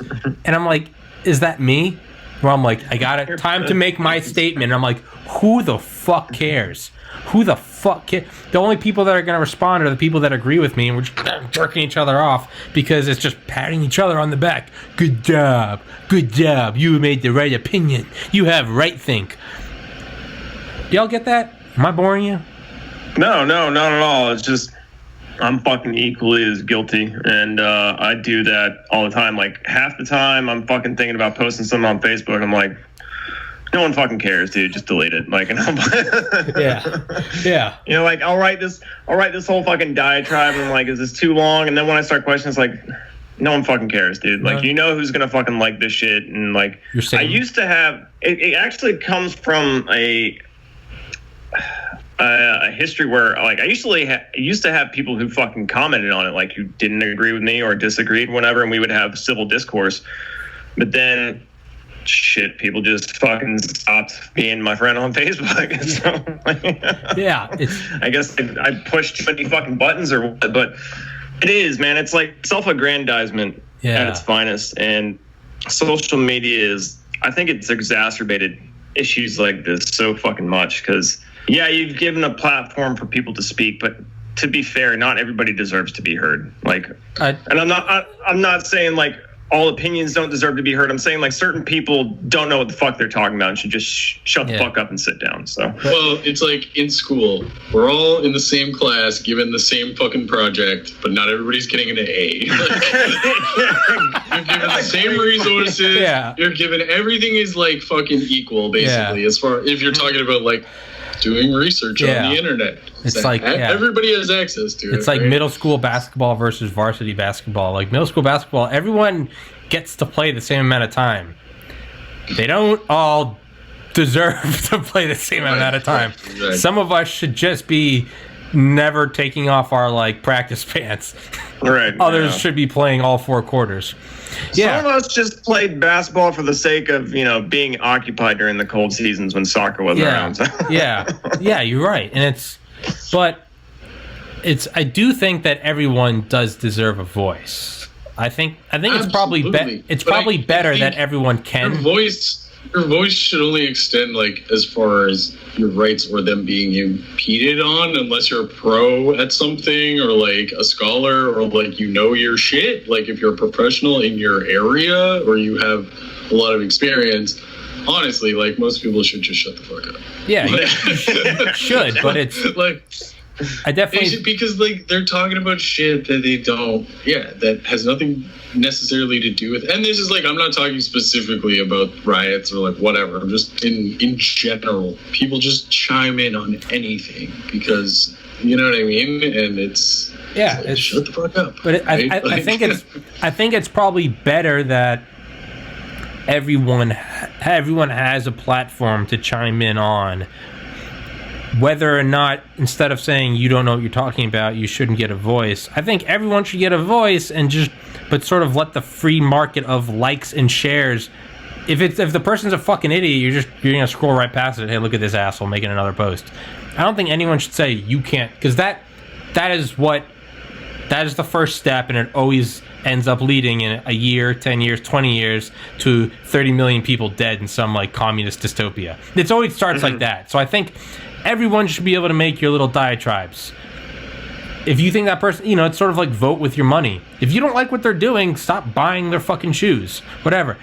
If someone's an asshole that needs to like, well, this is what I think, that guy is kind of an idiot, kind of racist, probably got an extra chromosome. Just don't like it. Don't share it. Just don't give him any attention. It's once we say he shouldn't be able to say anything, that is the first step in, well, next, he shouldn't be able to say anything. And next, Alex Jones, fucking psycho. To ban him from everything for me, it's not, like, I'm not talking about, like, controlled speech, as in, like, somebody is saying. I'm talking about a society in which people are more willing to be like, that guy's a fucking idiot. Like, you know what I mean? Yeah. Like, I guess that's what I meant. I didn't mean, like, you can't talk about this because you don't have experience. I just want more of a, like, I want to clarify that, process. too. Like, I want to clarify that, too. I wasn't saying that people shouldn't just because that's how I took it. Tommy, you're taking this out of context, but I'm saying, like, the way I put it could be taken out of context. That's what I thought you guys were saying. I thought you were saying some people shouldn't be able to. I was like, total agreement with Rob. I was like, go back to the school analogy. We're all fucking there, but we're not all going to get A's, right? Like, yeah. It's And if you really fucking bombed, then people are gonna take the shit out of you. Like you should fucking expect it. Like I mean, so there was this kid and he caught some rye. Like if that's your catchment in the rye, like before, you deserve it. Like I'm sorry, it's not. You reap what you sow. Fucking South Park again, dude. Butters kill John Lennon. Yeah. I think that. But that goes to like hate speech. Like I don't think there is hate speech. I think there is one very simple thing where speech should be regulated. And it's if you are inciting or calling for violence of an individual. Hey everyone, fuck this guy, guest number 34, remember him? He's an asshole. Here's his address. Go fuck him up. Here are his allergens. Go dump this shit in his... You can't do that. That's bad. But short of that, I think if you want to get on Facebook and just go on a racist rant, you should be able to shoot yourself in the foot, and rightfully so, lose every friend and probably get fired. And I think Facebook should be able to say, no, you can't do that because this is a private company. I think the idea that, like, again, everyone on the right, and I know this because I am more right, is people are like, government needs to take over like Twitter and Facebook because they're getting too powerful. They're censoring Republicans. They are censoring Republicans. They are private companies that can do that. Let them die. Just Dig went to Reddit. Yeah. We had JP and I talked about it. You had E-Bombs World. You had funny videos, stupid videos. You had Newgrounds. These things died and other things grew up. MySpace, Facebook. You are a private company. You should be able to censor if you want to censor. People should be free to go, hey, these fucking assholes are censoring. Go to a new website. That's what it should be. There's a fucking cop-out, too, because everybody's like, well, what chance do these other platforms have? It's like, well, if you get fucking pissed enough at Facebook and enough of you fucking leave, like, you can cause a movement and then go over to these other platforms and be like, hey, look, we got fucking free cookies over here. Don't use that defeatist mindset of, well, what chance do we have to use? Well, dude, why don't you just go invite people to fuck your wife? Like, if you're that negative with your tail between your legs, like, how do you get out of bed in the morning? What chance does my podcast have against Joe Rogan? 0 to none. but I'm still gonna try. Like, go out and fucking try it. I just saw an interview with Elon Musk the other day from 2004, and it's like, young upstart rocket man thinks that he can go to space. And you see him, and he's like, well, I think one day when the government retires the space shuttle, NASA and the U.S. government and all the reconnaissance organizations are going to need a cheap and reliable way to get their cargo to space, and eventually, in time, with people. And I think if we could land our own rockets, we could do it much cheaper. And you can almost hear the sort of like, okay. And then it cuts to 3 days ago, Elon cheering as 2 astronauts are docking in the space station, and it's just like, fuck all of you. Like, best fucking meme I've seen in the last week is like, to those 2 fucking astronauts who decided to leave Earth, good fucking choice. Like, yeah, that's like leaving an abusive relationship. It was like a company cake, and it looked like everybody was like cutting it with a knife. And there was one guy who was just holding his hand with no knife. And it was just like everybody, like SpaceX astronauts. Yeah. Like, we're all in this together, guys. There's another one where it's like the U.S. from 2000, because, like the tagline's been since 2011, the first American astronauts from American soil on American rockets. It's like, we're autonomous. We don't need to fucking pay the Russians for Soyuz seats anymore. Which Putin was just going big pimping and just price gouging the fuck out of us. But it was that. It was, the meme was like from 2011 till 2019. It was America. Space is beautiful. There are no borders up there. There are no nationalities. It's just, we're all humans in zero gravity. 2020, when we finally get it. American rockets from American soil with American... and it's like, up until then, we're like, guys, it's space. You guys had a good 10-minute run last week. Yeah. You guys had it. It's ours now. Yeah, seriously. 1969 to 2011, it's USA, US, and then it's, hey, we're one species, guys. We're all in this together. USA! Either you guys watched that Space Force show yet? No. I have not. I've been wanting to watch it. I've been actually watching The Office for the first time because I'm about 15 years behind the rest of society. I'm on season 2 right now. Pam's about to get married. You were on season 2 last week. You need to fucking. I played a lot of Xbox. Speaking of being behind, I just started playing roleplay or Office. Yeah, I just started playing Modern Warfare 3. The game that came out in like 2004. That goes online with the Black Lives Matter. He's just standing there. Someone drops like a fucking jet on him. Yeah. No, I'm so behind. I fucking go to these George Floyd protests with signs that say like, hey, LBJ, how many kids have you killed today? And I'm like, end the Vietnam War. Like. Yeah. Get out of Vietnam. Yeah, everyone's marching for George Floyd, and I'm like, women's voting rights, like, no more doughboys to the Western Front. Bro, you want to talk about tear down that wall? Tear down that wall, Mr. Viral marketing, do that shit. Holy crap! What? So you want to talk about viral marketing? Do that shit. Yeah. Start a protest. Everybody's like, look at this fucking asshole. No taxation without representation. Just, hey! Should go there marching in like a red coat with like a flute.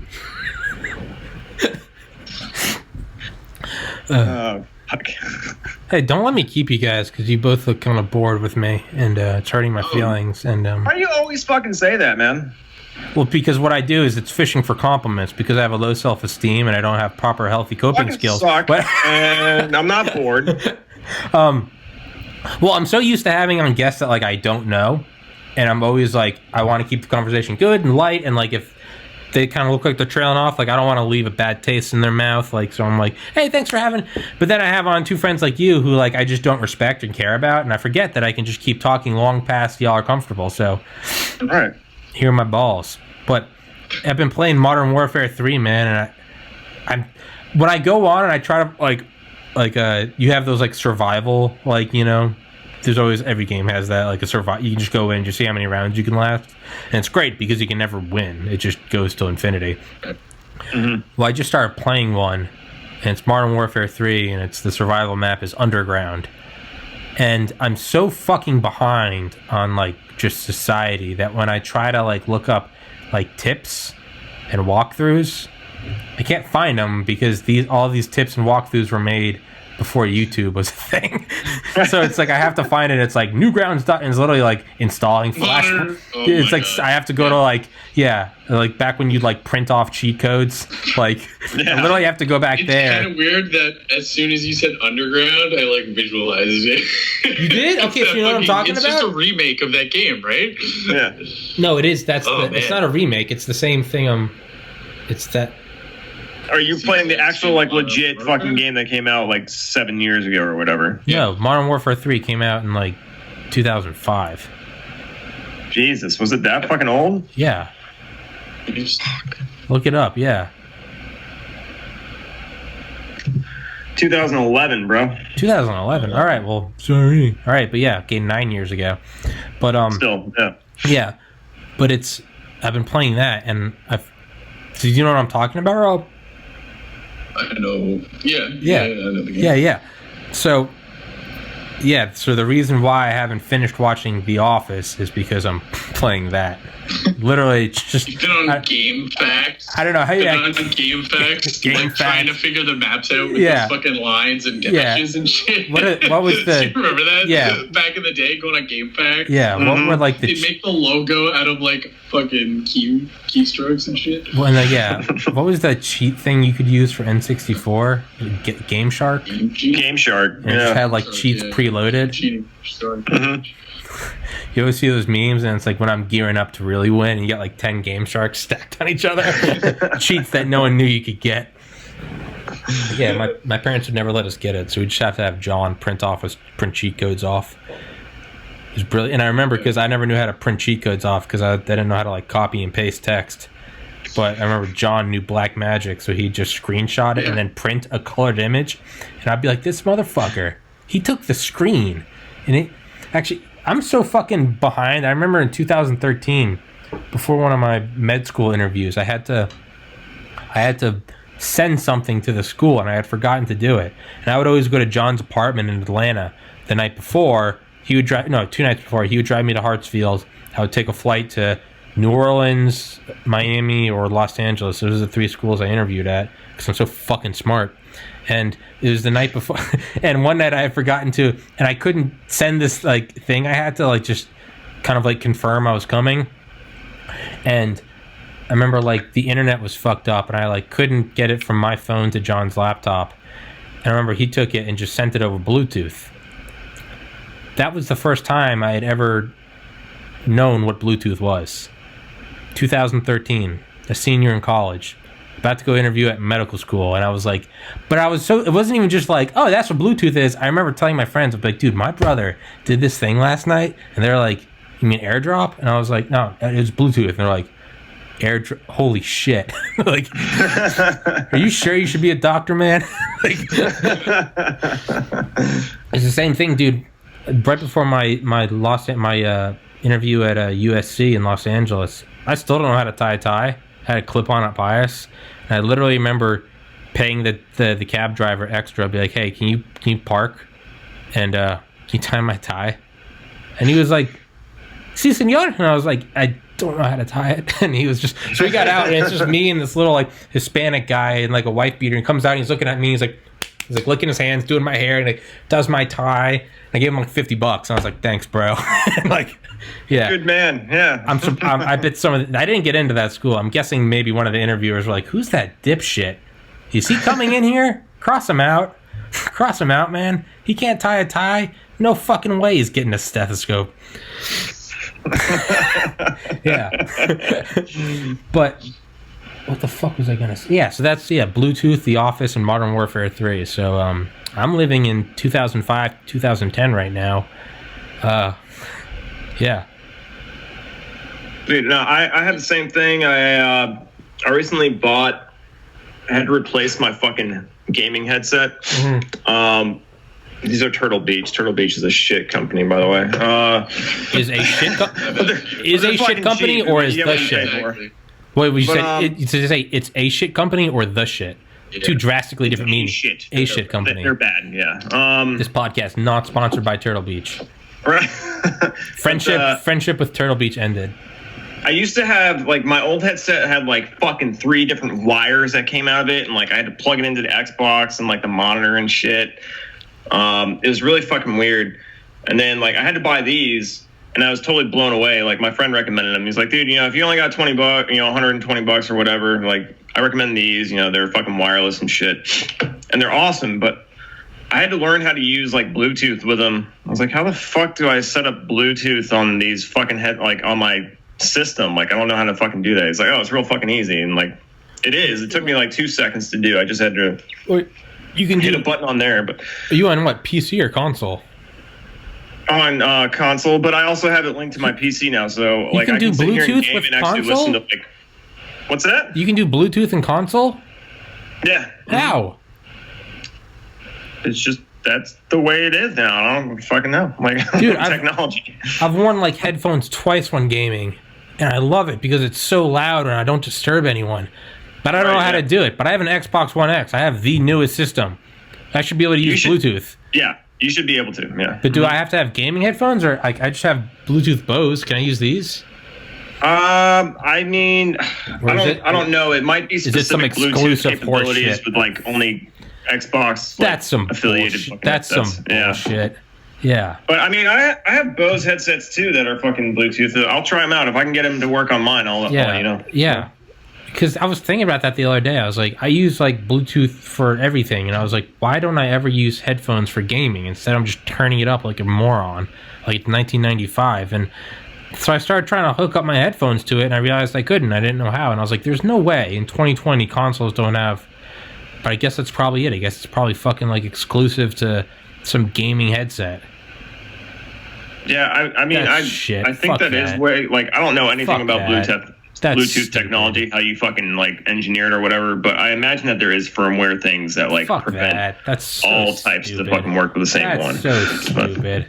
I have mine just like plugs in with USB.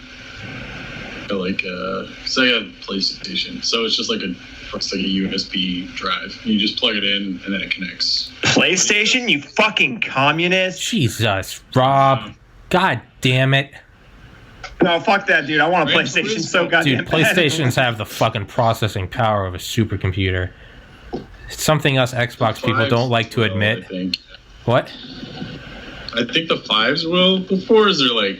I think if you get a Pro, they're pretty good. Mine gets, like, choppy sometimes. Yeah.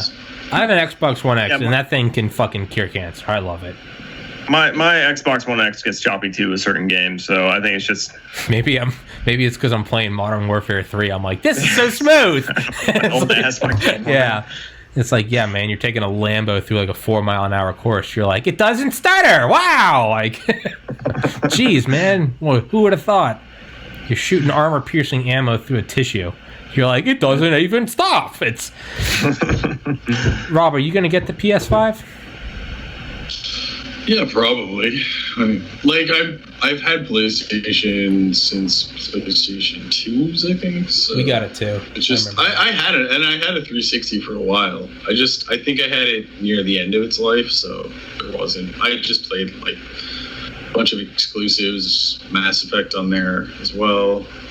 That was like years ago now. Do you think now? Yeah, just have the PlayStation 4, and I'll play emulators on my laptop. Because my PlayStation controller just plugs in to That's PC awesome. as well. Yeah. So it's super. It's like an Xbox controller. It's similar, probably.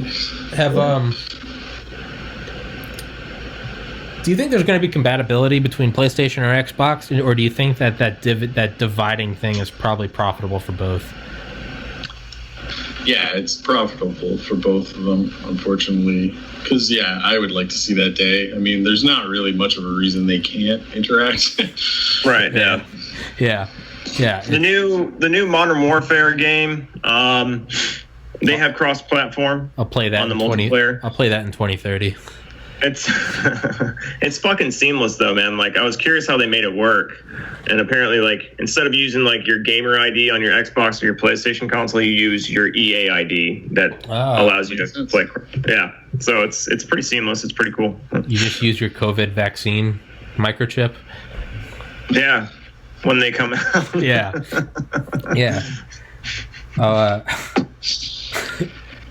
Dale, the Delta Force guy, Dale texted me the other week. So Dale has lived in Bali for the past 10 years, and he came to Florida to visit his daughter, and the next day there's the COVID quarantine. So he's been stuck here since then. He literally lives in a tropical island with a smoking hot wife. He lives in paradise, but now he's stuck in Florida, and that has been for 95 days. And he's like, I'm starting to go crazy, man. And what is this shithole? Yeah, what is this shit? What is this country? Oh yeah, but yeah, oh yeah, forgot. But he texted me. He was like, "Man, I've been having dreams about going back to Bali when coronavirus is finally over, and then I can't go back because I don't have the microchip."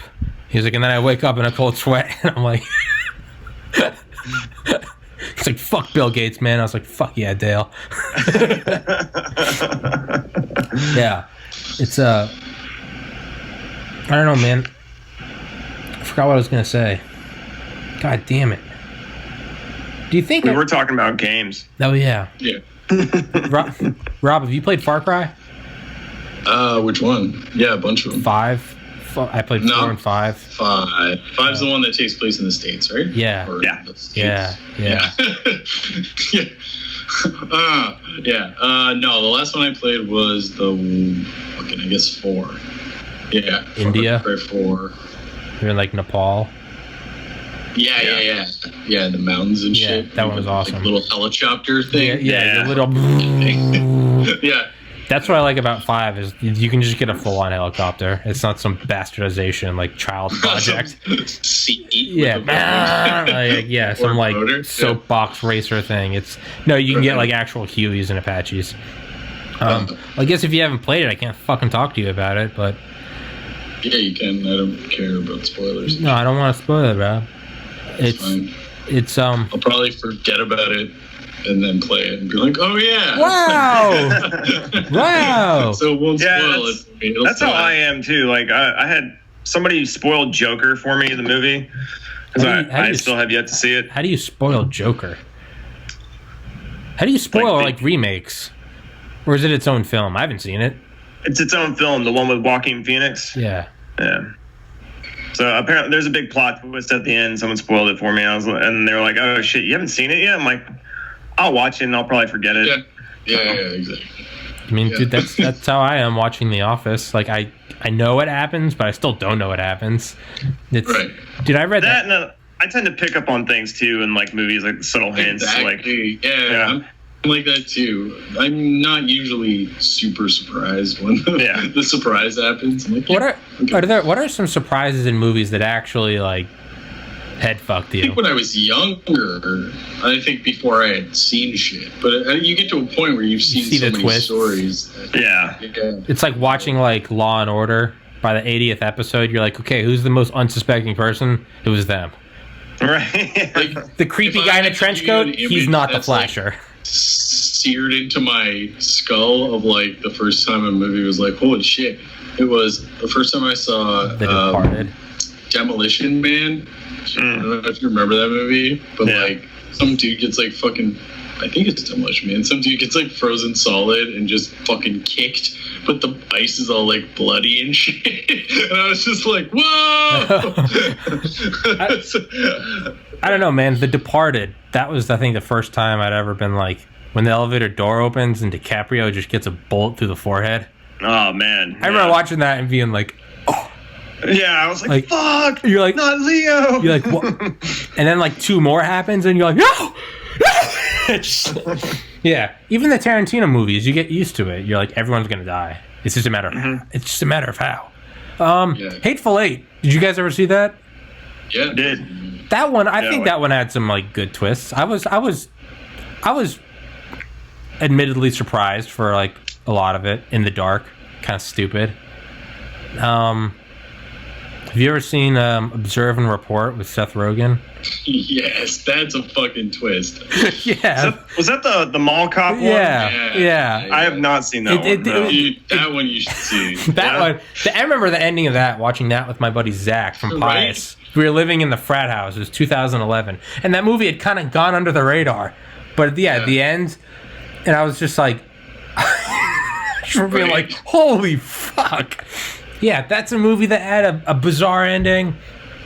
What are some other ones that just really, absolutely did not see coming? The first one that blew my fucking mind was Fight Club. And then it's him. But I feel like even that trope has now been worn down. It's all a dream. Yeah. But I showed that to my friend at work not too long ago. He had never seen Fight Club, and no shit, like maybe about a month ago he watched it. And I was like, did you see any of that shit coming? And he's like, I didn't see any of that shit coming. I was like, that's fucking crazy, dude. I was like, did you see any of the fucking blips of Brad Pitt, like in the first 10 minutes of the movie? You know, like where they just show like still frames of Brad Pitt and whatnot. Oh, I didn't. I still didn't know that. I was like, yeah, go back and watch it. Like you'll pick up on a lot of like subtle hints. But are there any movies that like, so you watch it again and you're like, you see it coming? What are some movies where you like still don't see that coming? I still don't see DiCaprio getting shot in the head in The Departed. It's still like it just happened. Yeah. They just decided, they're like, take him out. Yeah. Yeah. That, again, Tarantino movies, you come to expect it. Did either of you guys see Uncut Gems? JP, you said you got to go at 1, right? Around 1, I said I was going to. That kid hasn't hit me up yet, though, so I'm actually going to text him real quick. But, yeah, I don't have to leave at 1. So. All right. Yeah, because I got nothing to do. I just got a hot new game, Modern Warfare 3, and a 6 series called The Office. So stay tuned. Hot game. Yeah. Hot new. Not only that, though, I'm not even watching it on Netflix. I'm watching it on, like, a Google Drive folder where it was ripped from probably, like, LimeWire. Like, yeah. You could probably pay $1.50 and get them all. But I'm really going for the full old school experience. Yeah. Yeah. Sometimes it loads, sometimes it doesn't. Right, yeah. It's I was trying to think what are some other. I remember in 2nd grade I wrote a story, and it was just some stupid fucking out of the mind of a 2nd grader. It was like surfing and like drinking a chocolate milkshake and then like swimming down to the bottom of the Atlantic and like bringing up the Titanic, just like by myself. Just some stupid fucking story. But I remember it ended with like, and then like I jumped off the deck of the Titanic into the water, and like right there was a great white, and it opened its mouth, and and then I woke up in my bed. But I was like 7 when I wrote the story, and I remember my mom kept it because she was like, your teacher was so like, how the fuck did a 7th grader write this? Like, she was like so impressed. But apparently, like, she told me that. And so for like every assignment for like the next 6 years would always end with, and then I woke up, and she was like, you can't, it's not an A. That's not an A anymore, dude. That was a 1 and done. And then I woke up. Nope. It's not there anymore. It's like M. Night Shyamalan. Like, yeah, what's the twist? This is all just a fever dream. I'm jerking off in the porta potty. Like, no, it's not. This isn't funny anymore.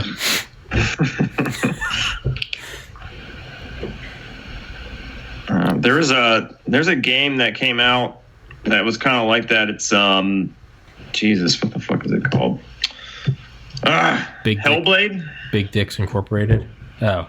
Hellblade's Senua's Sacrifice. I think it's on PC and Xbox. I'm not sure if it's on PlayStation, Rob. But the whole premise behind it was like this girl is dealing with like psychosis, and the entire fucking game you hear like these voices talking to you, and it's kind of like fucking jarring playing that game. But it was pretty dope. And at the end, like the end was kind of obscure. I was like, what the fuck just happened? And like I had to look it up on the internet. I was like, what? Explain the ending of this fucking game to me. Like, so essentially you go out like searching for, like, she goes through a traumatic event where the love of her life dies, and like this is like Viking times, right? So she's like a warrior and shit.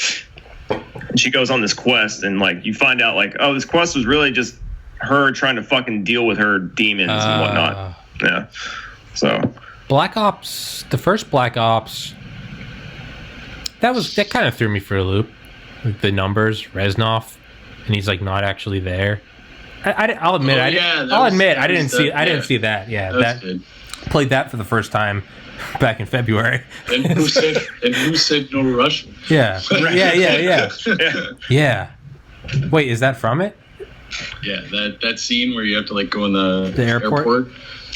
fucking slaughter all those people. Wait, what'd you say about no Russian? Oh, hey guys, what are we doing? Wait, I'm confused. Firing into the air every so often. Yeah, I'm killing people. This is totally. We're doing it. Isn't it great being a terrorist? Yeah. Where are we going after this? Bet we're gonna go poop on the Americans, right? Right? It's adjusting your mic. Wait, but what did you say about no Russian? Is there something tied into that from Reznov? Isn't that like the whole storyline? No, I thought no Russian. I thought no Russian was just Modern Warfare 3, not Black Ops. Maybe. There's been so many of them. I thought you were tying in no Russian to Reznov, saying that was all an illusion. I was going to say I didn't know that, but now isn't that the story? Like, no, Black Ops came out after that. And it takes place like 30. Yeah. Yeah. They all just fucking run together. Blend. You just shoot the bad guy. Yeah. And then the Battlefield guys came in and. Yeah. Yeah. That happened, right? Bad Company. Yeah, they showed up. Yeah. Black Ops. Loved Bad Company. Black Ops. Such a good game. I love that like format of gigantic fucking maps. I never played Bad. Is it good? It's my favorite. Like I don't really like high-paced, like fucking constant shooting first-person shooters. I like more tactical, take your time, deal with a group as a team, kind of shit. Yeah, and then once you get a good team, you're fucking like, right. You have a lot more fun. That was one thing why I always liked the Battlefield franchise over Call of Duty. Not knocking Call of Duty because I really think you're comparing apples to oranges. Yeah, they're different products. But Battlefield, man, like. When Battlefield fucking 3, I think, came out, no shit, me and like 4 of my squad mates, we all took off that week. I made pasta so that we wouldn't have to order out for food, like a big fucking vat of pasta. And when I say pasta, I mean like the sauce and the meatballs and all that shit. We literally played that game, no shit, for like 5 days straight. And we were all fucking huddled around in my living room. We each had our TVs and our Xboxes hooked up. We were all fucking squatted up and shit. It was some fucking good times, dude. Fuck yeah. But yeah, Bad Company was like the more... With Battlefield 3, they took like a more like serious approach, I guess. And Bad Company was just like, hey, let's fucking hang out with these ragtag fucking, degenerates in the army as they go looking for gold. Because I think at that time, at that time, there was more of a... Oh, did we lose Tommy? What? I'm here. No, he's there. I lost the video. I'm just having a stroke. I'm stuck. I'm gonna go piss. Yeah, I think there was like more of a push. I remember people like demanding storylines again. Mm-hmm. Remember around that time? That was when like Modern Warfare and all that kind of shit had just like the main storylines were just like, do these 3 levels and then play online. Like most people weren't even doing the online or the single player shit. But like Bad Company, I played Battlefield. What was that? Like 3 Bad Company or 2 Bad Company? Yeah, they had 2 Bad Companies before they just went back to like the main one. Got it. And then Bad Company getting into like recon fights. And they're like real. Like, you know what I mean? It's just like they take like 15 fucking minutes for one guy to die because you keep like moving location. Right, yeah. Everybody's like constantly trying to flank each other and shit. Right. And, like, that was the other thing too. Like, you know, fucking gamers can be like just assholes, you know, as everybody fucking knows. But with Bad Company, man, when I used to play that online, like I get into sniper fights with like people, and I remember this one game that I played, this kid and I, like, we were just toe to toe. Like, I sniped him. He respawned, sniped me, you know, spawn back, snipe him, back and forth, back and forth. And eventually I was like, fuck it, I'm going to get this kid's dog tags. Because that was, like, the big thing. Like, they had a list of people's dog tags that you took. Yeah, I remember. And I went and took his dog tags. And then, like, we started sniping out, and then he just decided to do the same thing. I'm like, motherfucker. And at the end of the game, he, like, sent me a message like, dude, good fight. I'm like, yeah, it was a really good fight, dude. I always had those in Battlefield, but I never felt like I had the same shit. Like, when you can knife a million guys in a round in, like, Modern Warfare. It's just, like, fucking running around, going like this. There was only one time I ever remember having, like, a run like that, is somebody planted a respawn, like, one of their Rangers planted a respawn on the top of a building, so they kept jumping off, trying to get the point. And I was fucking running around the bottom of this building with just a pump action shotgun. And as they drop off, I fucking blow them away. I racked up like 13 kills in like a couple of minutes, and then they're like, all right, let's stop respawning. It's like fucking team wipe. Yeah, I love that shit. Mm. Yeah, I thought the whole idea of like, oh, there's some fucking prick who's like sitting in the corner of a fucking building, I'll just blow the wall up and shoot his ass. I'm like, all right, that's what cool, I like to do. Yeah, like calling a mortar strike. Like, I love that you could do shit, like, even if you were a camper. If some guy's like camping out in some like glitched out area on a hill somewhere and you can't hit him with bullets, you're just like, all right, mortar strike. And then you see him like struggling, trying to get the fuck out of there. Eat my steel rain, bitch. Fuck you. Right, exactly. Yeah. Eat my steel rain. Oh yeah, I think you would have liked that game. Just because like the shit you like used to have do you remember that like swamp level? Or is like the jungle, half jungle, half swamp? Yeah, I know what you're talking about. On the map, there was only one person. And so like basically the first squad that jumped in the personnel carrier would just like try to fucking run around and wreak havoc. But then there'd be ATVs, and so people would like slap C4 on the front of ATVs and just fucking hop off them and like boop, and they'd fucking blow the ass end off the personnel carrier. Like there's so much shit you can do like that. Mm-hmm. Yeah. That's what I was playing, like the Just Cause games. I was thinking like, it seems like there's almost like a predictable progression in video games. It's like the maps get bigger, the graphics get better. Now you're at like 4K, 60 FPS. The new consoles, PS5 and Xbox Series X, are supposed to be 8K gaming, which is fucking insane. Yeah. And it's so graphics, physics, and then the map size just gets enormous.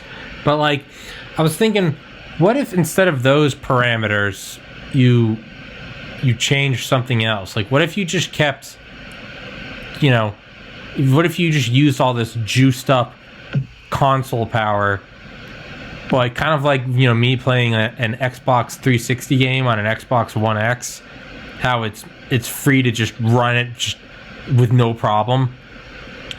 I was thinking like, what if instead of changing those variables, bigger game, better graphics, better physics, bigger map, what if you kept it like you just chose like a random benchmark, say Modern Warfare 3, like Just Cause 3, 2015.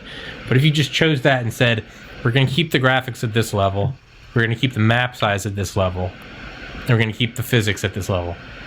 So then what are we doing with this new machine that can handle 100 times this? What if you took it in a different direction? And instead of, like different games, there are alternate endings, you can take different paths it affects the outcome. But ultimately, none of these games have more than like 5 or 6 outcomes, and you can just YouTube them. Yeah.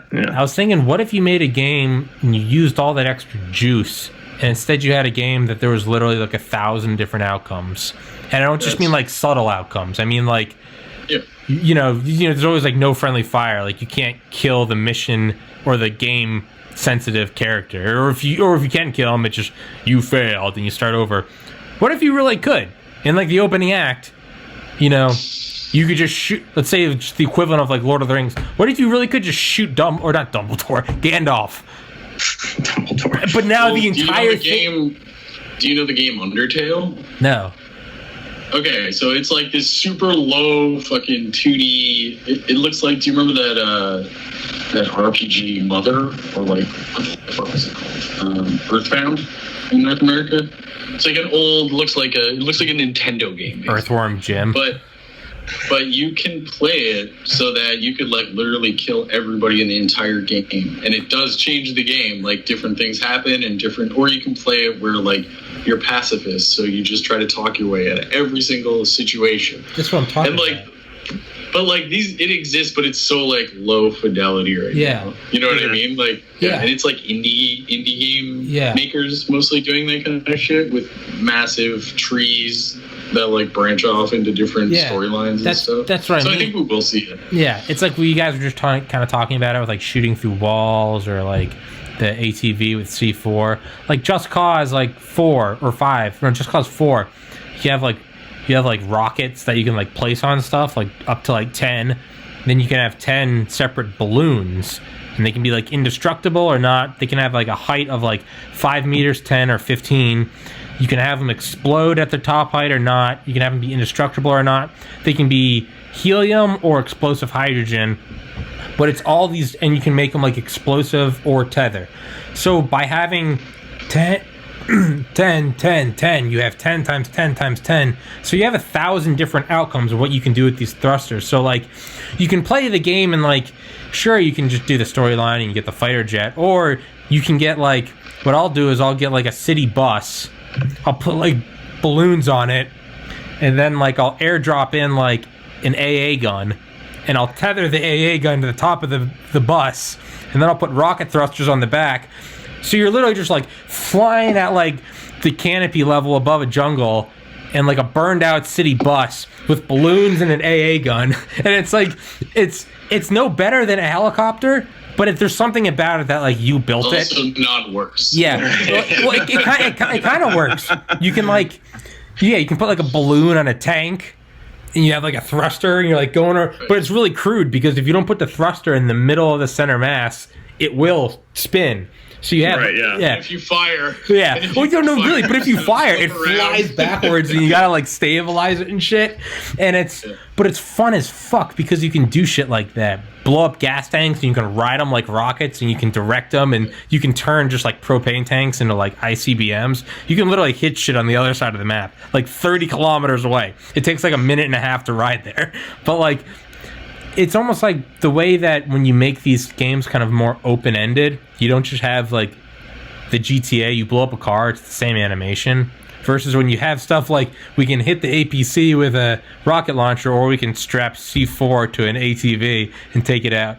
You have all these sort of open-ended ways of doing it. What if you did that with a storyline where it's like, there's not just like 5 scripted ends. You'd almost just have to be like you don't script all the different things that can happen in these open physics games. You just have the physics laws, and then shit blows up. They're obeying the laws, but you're never really going to see the same explosion twice. That's what I was thinking. Like, what if you could almost not have the same playthrough twice?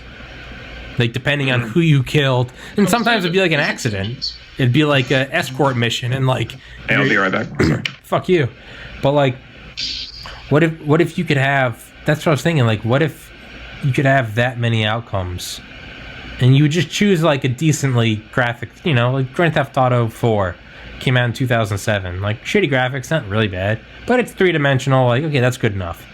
Like, what if you did that, but you could play the game, you could go through the campaign every week for a decade and never see it play the same. We'll probably see something like that in next gen.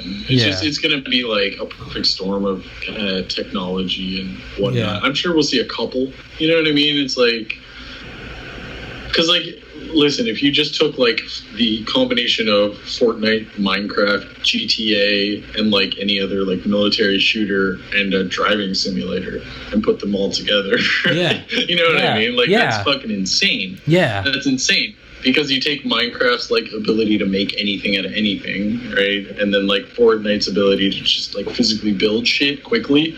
You know what I mean? Yeah. But also have that like weapons or like combat missions, all sorts of things in a world like that's persistent. You could have the world so fucking big that like it's almost basically the continental United States. Yeah. For all intents and purposes. You know what I mean? And you're like, I'm going to Idaho. Yeah. I'm going to make my like fucking area in Idaho. You and your friends could go to Idaho and just build Oklahoma. Some Oklahoman bastard is like, we're riding to Idaho. Yeah. We ride at dawn. Yeah. But yeah, that's what I was thinking. Like, it would just play out in ways that like you wouldn't know. It would just like, what if you almost made like one cloud computing game? And you had like Flight Simulator, you had like Forza, you had like Grand Theft Auto, you'd have all like the Sniper Elites, how you can like mod guns for like different, wind conditions. Yeah, you choose all these simulators. Truck simulator, train simulator, all these like physics games, and then tie them all in to one. And it would be, maybe there wouldn't even be a campaign that has different endings, so much as it would just be see what happens, see how it evolves.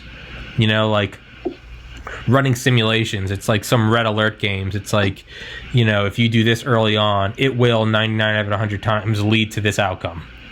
Like, what if you just had, it wasn't even like a set, yeah, there was no campaign. It was just, you'd put them on like 100 by 100 mile map with all these out, and then just be like, let's see what happens. Do you go solo? Do you band together with other people? Like, there is no defined outcome. And then once it got like almost unchangeable, you just reset it. Well, have you ever heard of the game Eve Online? I've heard of it, yeah. So, like, that's kind of basically what you're describing happened there, essentially.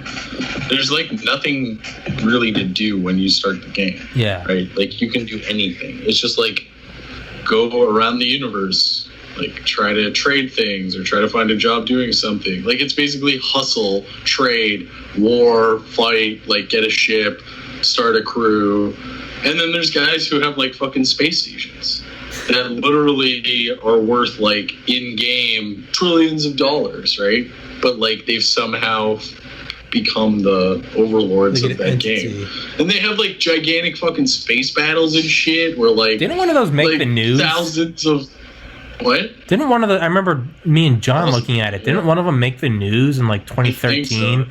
Those big... Yeah. There was big something like cargo ships that had real-world values. And like, and in like 5 games, only one had ever been destroyed, and it was an accident. Yeah. And then in one night, like 75 were destroyed. And there was like a real world. There was like something like $40,000 US. Like it was in the news. Do you not remember that, JP? No, I've heard about it, but it was like the EVE Online battle. It's like, what are the ships called? Like Titans or something. Mm-hmm. And it was like, yeah, it was literally like. The Titan drivers are just like, we're simple people, like we're space truckers, and it's like somehow something happened in one of these alliances and backstab to the point where like it was on the news. It was like real world news, not the game. It was like tonight on Fox, $40,000 were lost in a video game. Yeah, man. That's what. Do you think that's just what it's going to get to when there's like nanobots building everything, running on cold fusion and solar power? Like, we've mastered genetics and biotechnology and all those third wave technologies and got rid of like death, disease, and suffering. Poverty's no more. There's complete social justice, equality everywhere, universal basic income, because we've become gods. There's no need for resource scarcity anymore. All we're gonna do is just start playing games.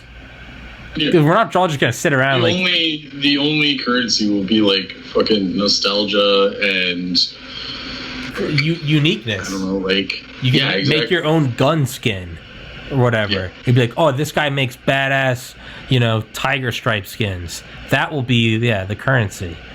Mm-hmm. Do you think it will almost be like Ready Player 2? Do you think we'll just like eat and drink to sustain our biological like meat avatars? But then jump into this digital world where it's just like you can be whatever you want whenever you want. Do you think that will be the news? When there's nothing else going on, when we've just mastered everything, we've mastered like speed of light travel. We've beat the game. We 100% of the universe. We did all the side missions. We did everything. All there's going to be is just like, let's start a video game. And it's just going to get lost in that. You know what's weird? I can see like fucking, because like the way like politics and societies have worked up until now is literally just like a bunch of humans assemble places and fucking roll the die, and like every country has ended up the way it has, more or less. Like, you know what I mean? There's not been some like arbiter of like this is the direction of our society. But like I think if we have almost like how people used to run like SimCity simulations, if you can get it to like be a perfect simulation, you can run simulations of like what happens if everybody does this, or what happens if everybody does that. Or like have people in this simulation doing crazy shit, but that they couldn't do necessarily safely in the real world. You know what I mean? And then leading to like changes in like real life. What if that's how we determine what time travel is permissible? We make a perfect recreation of like 1963 down to the last human and simulate it, and we're like, all right, now someone go in there and just stop Lee Harvey Oswald. And if the outcome is good, we can assume that our simulation's close enough that we actually go back and do it. That's like, it's almost like, yeah, it's like military generals hanging out with Nick Saban, and they're weighing their options about what strike can we do and what strike can we not do. And they're like, well, should we go back in time and kill Hitler? And they're like, well, let's run it in the simulation. And it's like, whoa, no, don't do that. Don't do that. Like that's bad. Something you couldn't have foreseen happened. Maybe that's what it will be. I don't know. People just get bored. Or fucking do that shit. Who knows? Yeah. Who knows? Maybe somebody goes back, kills Hitler right at the beginning. He becomes a martyr, and like 3 guys come up worse than him. Like, it's not like there was great people behind him. That's what I mean. Like, let's be fucking real. That's what I mean. I always think like, would you go back and kill Hitler? Give him something to fight for. Yeah. I think it had to happen like that. He had to like fall apart in front of his people. If you go back and kill Hitler, you live in a reality where time travel has been created. What if that was Hitler dying or Hitler committing suicide and not being killed? What if that was like a necessary prerequisite to 1,000,000 degrees of relations later create time travel? Like, you understand what I'm saying? Like, yeah. You kill Hitler and you're like, it's just so much worse. The butterfly effect, right? Because you think like killing Hitler would be good. Don't get me wrong, I'm all for that bastard burning in hell for eternity. But it's like, all right, so, but what do we miss out on if we do that? Like, if we were to stop Hitler before he even started, and someone just killed his ass, right? Before he even fucking started influencing people and preaching his bullshit or whatever. What if he died in World War I from an artillery shell? Right, yeah. Right? So what kind of ripple effect would that have? It's like, well, now we wouldn't have the frame of reference to be like, yeah, we don't want to be like Hitler. Right, we don't want to fucking talk about like ethno supremacy and all this other bullshit. The perfect race. We don't want to talk about like suppressing people's rights just so like a government means can obtain its goals or whatever the fuck you want to call it. So it's like Rob said, like, okay, yeah, I get if one of the tribe members isn't eaten by the bear, right. As much as we miss Bob, who was ripped in half by a Kodiak bear. That's never happened and it's not in the collective memory. Eventually someone's going to be like, do you think bears are ticklish? It's just going to happen. And it might be worse. It might be a bunch of people and a lot of people die. Yeah. What if there's no reference for Hitler? And someone's just like, maybe it's in 2020 and they're like, what if we just cleansed society? But what if it happens in 2020 instead of 1920? But in 2020, you actually have like the technological capabilities to pull it off. Like, it's not the American propaganda posters of like, chang tong, ha da dong. Like, what if you could actually pull it off in 2020? And there is no way of stopping it. Yeah. Or it could have just gone like, or it's just a lot better without them. Think about it, or think about like the dynamics of the people who fought in World War II were taught, the reason they're going over there is to help humanity, to like save a group of people. Yeah. And then they come back to the States, and less than 15 years later, there's like fucking civil rights movement, right? So like, how would that even line up for those people in their mind of like, had they not gone to liberate a people, would they necessarily feel the same way at that time? Or because like, I'm not saying like there's a lot of, and again, this isn't all of the states, but there was a lot of people who are like pro-Nazi idealism, even in Canada, in America, all over the West, right? Like they were everywhere. So maybe if that hadn't happened, it hadn't stopped in their tracks, it wouldn't necessarily be Germany, but it would be somewhere else. Yeah. It's not only that. Yeah, because Jesse Owens, Hitler met with him in the 1933 Olympics, but FDR wouldn't meet with him. Like, how does that not accelerate civil rights in America? And it's like, really, Hitler met with them, but our own president wouldn't?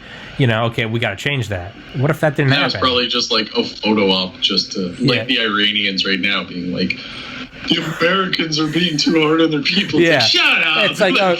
It's like, dude, do you know the Russians actually, or Soviets, in beautiful trolling, Cold War trolling, when we were trying to get our like space program going after Sputnik and our rockets kept blowing up, the Soviet ambassador actually, he told like the U.S. ambassador that, like, the Soviet Union does a lot of we do financial aid to countries that are not developed. We could offer the United States. They did it to like Kennedy or Eisenhower. They're like, but it's just like trolling in the 50s. It was just like, if the U.S. would like some help, because I don't know if you know, but we got something into space, and we see that you've been trying, and maybe that's why we went to the moon. It's like, it's like some people think the reason why Trump won is because Obama shit on him at that White House dinner. What if we weren't going to go to the moon, but Kennedy was like, fuck them, fuck those Russians, like, we're going to the moon? Because they came to the United States, and they're like, we would like to offer financial assistance and technological assistance with getting to space, because it seems that you guys are having a very hard time. Fucking trolling. Yeah. What were you gonna say, JP, before I interrupted you? Rob was talking about, someone said, fuck, I can't remember, but basically I was going to bring up, like, I also thought about the eugenics movement in America was still going on before the time of Hitler. Yeah. So, yeah. But I mean, that was like 2 conversations ago, so yeah, fuck it. Yeah. What? But that would be fun to get like a very accurate simulation of like the world, even if it was just like a single player, like you couldn't play it online, but just to go in and like tinker, kind of like Kerbal Space Program, how people make different rockets. That what if you could go in and you'd be like, you literally like you'd see like videos on YouTube, be like, I went back and I killed JFK and made Marilyn Monroe the president, and it's like, fast forward 2 decades and Guatemala is the world power, and it's like, how the fuck? What the fuck? How the fuck? It's like what we were talking about with like the artificial intelligence being so smart it sees repercussions that you could never imagine. It's like, breaking news, starting tonight there will be a 72-hour embargo on tomato sauce from Italy, and everyone would be like, why? And the AI would be like, you can't see it, but trust me, it's avoiding nuclear war. Just no tomato sauce. Just no tomato sauce. And it's like, you would never be able to tell, but that's what it would be. I ain't standing for it.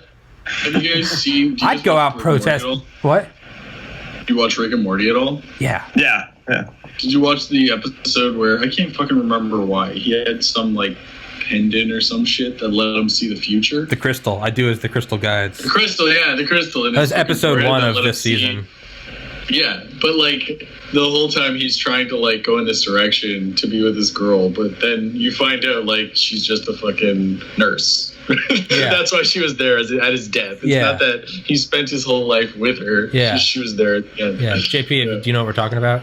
Oh, yeah. No, I remember it now. Yeah, and the snakes, right? Is that the snakes episode? Yeah. Is that the snakes episode? No, I can't remember. No, I don't think that's the snake. I think that's a different one. That was okay.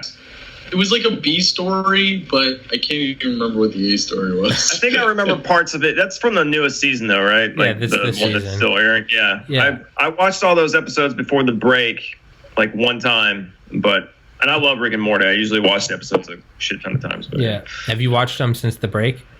The new one? I've been waiting for them all to come out. I'm going to binge the shit out of them. So. I like them. They're all out now. So. I like the second. The second half of the season. I think it's pretty good. The anthology one, the train anthology. Wait, yeah. You don't take out your fucking wallet. No one's buying anything with this fucking virus. That's not spoiling it, JP. Don't worry. Yeah. God, buy me another train, Morty. You just buy. No, don't. No. You made Grandpa proud. You went right in there and you looked into the drooling jaws of capitalism and said, "Yes, Daddy. Yes, Daddy."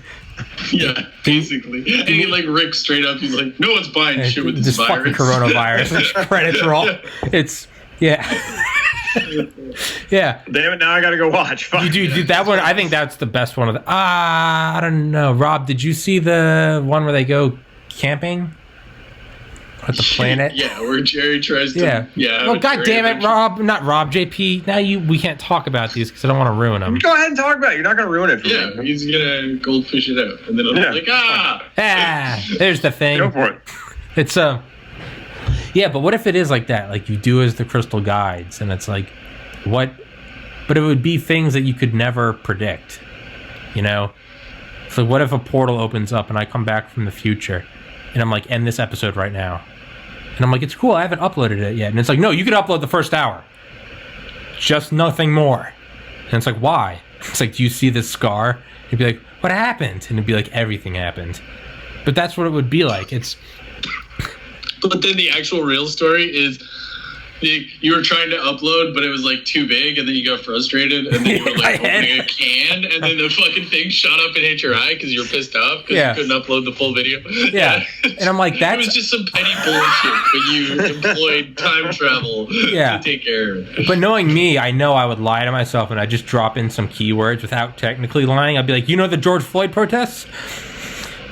But I wouldn't like. In the to the future, I'd be like, "But you mentioned the George Floyd protests." Yeah, I was just making small talk. Like, you douchebag, and it's like literally just have like a cut, and it's like, yeah, that's it. That's where are you from the future? No, just later today. Just don't upload it. Yeah. Do you ever think about that though? Like, what would like the smallest things, like how that would have changed shit, or am I just? It always does though. Like it's constantly happening. Yeah, I feel like you almost can't debate those things, or you'll go fucking crazy. You think about like these small things that just like steamrolled and turned into bigger fucking issues, you know, like as time went on and shit. Like, yeah. Like Gavrilo Princip, who was a stupid hormonal teenager who joined a terrorist group called the Black Hand with a bunch of friends, just doing some nationalist shit. Taking on the fucking Teenage Mutant Ninja Turtles? The Black Hand. The Black Sounds Hand. like some fucking 90s cartoon shit. No, it's the terrorist group that assassinated Archduke Frank. Fuck you, Rob. It's the terrorist group that assassinated Archduke Franz Ferdinand. Yeah, that fucking set off World War I and then II and then the Cold War. Yeah, but do you even know the story of like what happened when he went for the assassination? Yeah. It's not just like it's like not just within. It's fucking have you guys ever listened to Dan Carlin? Yeah. Is that what you're talking about? His Blueprints for Armageddon? Hardcore history. Oh yeah. Hardcore history. Yeah, that's his World War I thing. Yeah. It's like it didn't just happen. It's like I know. It's literally like the. It's like when they it's like when they bring in like the fucking like mentally challenged kid to play like the last play of a football game in a season, and they let all the other teams like, oh no, we can't catch them, and that's almost like what the universe was doing. It was like, we're gonna have World War I. Oh, you didn't get him? We're gonna just turn the motorcade around. So like, can't get him a second time? Pick up the softball, put it on the tee. Let's try it a third time. What will happen? It's almost like the universe was just like, you're going to get this. Like, you're going to, There's no avoiding it. Yeah. No. We're letting this kid score a touchdown. It's... Sorry for that. But...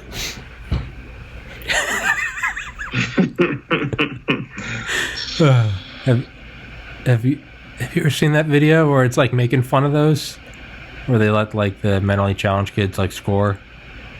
It's I just remember there's one of those like I don't remember which movie exactly it was, but you know those like spoof movies that came out all throughout the early 2000s, scary movies and shit, yeah, teenage movie, superhero movie. And there's one, it's probably like teenage movie one where it's like Rudy's going to score the goal and just gets fucking like clotheslined both ways and it cuts him in half. Yes. It's you'll reckon that had fucking Captain America in it for crying out loud. Whatever. Oh yeah. No teen movie. Yeah, that's what it was. Fuck. You'll recognize this guy's face if you go to his YouTube channel, Life According to Jimmy. He's been making like funny videos for like 10 years. You'll recognize his face and voice immediately. But he has a video where it's one of these like feel good, he's gonna score the touchdown. And they're like, all right, now Jimmy is going to go out and he's going to play this. And, he's having surgery tomorrow because he was born with a potato for a heart. And they hand him the ball and they're like, look at him go. The other team's like, oh, we can't catch him. but then like someone didn't get the memo on the other team, and he just fucks him up, and it stops his heart. Yeah, like stops his heart, and like commentators are like, oh my God in heaven. And then like the guy that made the tackle's like, not in this house. Like there's a clip from College Humor about that. Oh, I'm sorry. You guys can go for like 8 more minutes, because then I want to go play Modern Warfare. Yeah, that's good. Yeah. There's a video on College Humor, and it's like the losing team in the locker, and they're like, how did we lose? And it's like, well, coach, it said nowhere in the yearbook that a dog couldn't play basketball. And he's like, I know what the fucking rule book said, all right? But it's a dog. Yeah. And they go on, and it's like, all right, well, next season we're going to get it. And it's like, who could have foreseen literal angels in the outfield? And it's just like, when they mention like flubber, and it's like non-Newtonian green bouncing jellies. Like, they're going on, and it's like, yeah, and it's all these like, or like Air Jordan, like Mike, the kid that can dunk from like the half court because he finds Michael Jordan's old shoes. But they just go through all those, and they're like, how the fuck do we keep losing to these people? And it's the same team. So finally it ends with the going into the last game, and the coach is like, what do you do if you see a dog? And one of the kids is like, tranquilizer dart. He's like, good. What about a werewolf? And he's like, silver bullet. And he's like, good. Green Newtonian non-bouncing jellies. And the kid's like, hydrosulfuric bromide. And they're like, good. And they're like, we are done playing the fool. And they're just like, they're like, I got the rule books. I know which animals can and can't play. They've all got like guns and acid. And they're like, we're going to take these fuckers down. Yeah. And then it like ends with like the cops like arresting the coach because they killed like 4, they killed like a dog, and like they're like, we are the champions, and all the kids are being talked to by detectives. They're like, who provided these weapons? Where did you get this acid? They're like, there's a dog dead. You murdered an angel. There's this kid that could dunk from the free throw line. You shot him. He died. He bled out, and it's just like, but it's. Yeah, and the coach is taken away to prison, but like it just ends like that. It's like It's like the best part is like, but coach, it says nowhere in the rule book that it says nowhere in the rule book that a golden retriever can't play basketball. I know. But yeah, they ended up just shooting everyone. But yeah, it says nowhere in the rule book that.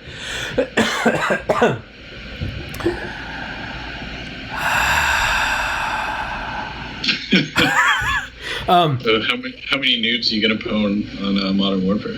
I don't. Online, no, I don't play online. It's my own addictive problems. I purposely don't play online. JP and I have covered this before.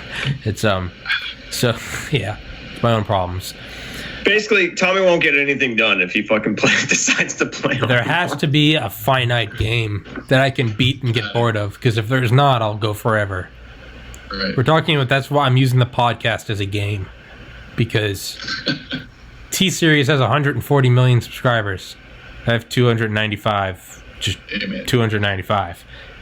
That is my new goal. So I'm like, to me, I'm like, this is a video game that will keep me occupied for like another 25 years. So, but, so the day before the George Floyd murder, me and my friend Duran did an episode, and we were talking about kind of how crazy life is, but it's continuing to get more crazy to the point where the previous crazy thing is no longer crazy. Like Notre Dame on fire, oh my god. And then it just, next. World War III memes, we killed that Iranian general. Next. And it's just coronavirus, and that's where we were, as we were talking about, we're like, coronavirus is the big thing now.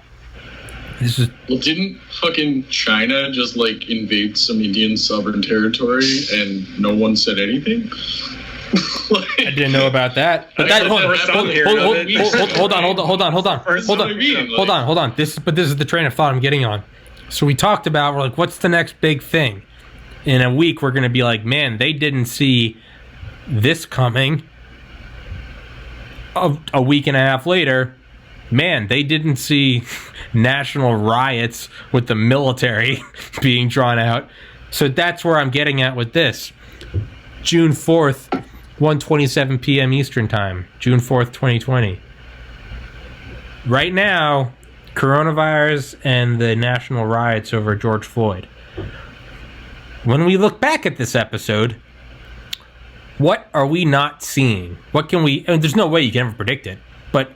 You've seen something about China, but that doesn't count now because it's happened. What is the thing when we all get together again in, I don't know, July, August? What predictions? What? Cool. Apocalypse predictions? No, anything. What will be the? I mean, think about when Kobe happened. Who could have ever foreseen Kobe Bryant dying in a helicopter crash? Yeah. Look at what's happened since then. That is a distant memory now. That was the least of. That's probably the least bad part of 2020, and it was terrible. Dude, not to mention that's no more than 2 months ago that fucking happened, if I'm not mistaken. Look up the date, please. I think it was, I don't know, but yeah, no, the point stands. Yeah, it was barely any, and that's the other facet of the insanity that we were talking about was like, it's not just that this, we're talking about stuff 100 years ago. Like, yeah, people forgot about women's rights. Oh, Jesus, I was way off. January 26th. Yeah. That's the thing is like, it's so crazy, but it's also, it was just yesterday that this stuff happened. So we talked about this, and then that day, George Floyd was killed. It's been, 7 days, 10 days? Different landscape. What else? Yeah. So what are we looking back on? We do an episode later this month or in July. What are we looking back on that we were laughing at these morons? Because they couldn't have foreseen X. Like, if you just said it, going back in time and talking to us in November, you'd be like, man, they didn't foresee COVID-19. Well, if you've never even heard of coronavirus, you'd be like, what the fuck is COVID? Now, how do you spell it? Like, you wouldn't even know what it is. And then imagine if you said, oh, General Soleimani. You'd be like, who? And then imagine if you said, oh, the riots. You'd be like, what riots? You'd be like, the riots. You'd be like, what do you mean, the riots? So, like, what do you mean, the riots? So what common phrase is going on out in front of us in temporal space-time that we can't see? But it's going to be something like, murder hornets. It's going to be like, oh, they don't know about the space Vikings. You'd be like, what do you mean, the space Vikings? But it's going to be a term that gets normalized, like George Floyd, coronavirus. So what is the thing that's coming? Fuck, I don't know. Well, the point is literally, you could tell me anything I tomorrow believe it, that happened, and I would be like, okay. Like, you know what I mean? I wouldn't necessarily doubt it at first, but I wouldn't necessarily believe it. But I wouldn't be like, no. Yeah, What are you talking about? Like, that's what I'm saying. Is I want us to make these predictions. I'll timestamp it, and before we do the next episode, we'll just watch these couple of minutes, and we'll see how wrong they were. So, to our future selves, what do we think the next thing is? I think... I mean, it doesn't matter, because you're going to be wrong. There's no way of predicting what 2020 has. 2020 is throwing 10 dice in a game of Yahtzee. Like, it's cheating. So, what do I think? June 4th, 1:30 p.m. Eastern Time, 2020. Right now, the riots are going on. I feel like it's too easy of a prediction to say there's going to be a shooting. We go back to society, because after the riots, there is not a coronavirus spike. And... it can't be, because we already know about China. India fights back, and the U.S. comes to the aid of India, and by July 4th, we are on the verge of going to war with China, with, and Trump and Biden, inexplicably to us in the past, have become besties. That's my prediction.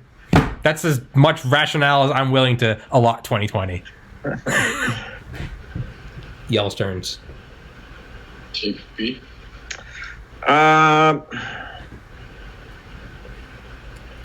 Yeah, I'm gonna say that. You can't copy my answer, asshole. No, I know I'm not. Fuck. God damn, dude, it's tough. It's tough to think about something. Just suspend logic. I want to say something like fucking volcano starts erupting, and it's so fucking big and like pushes all this fucking ash out into the atmosphere that flights need to be delayed, and then the fucking FAA like starts to tank, like seriously start to tank. Okay.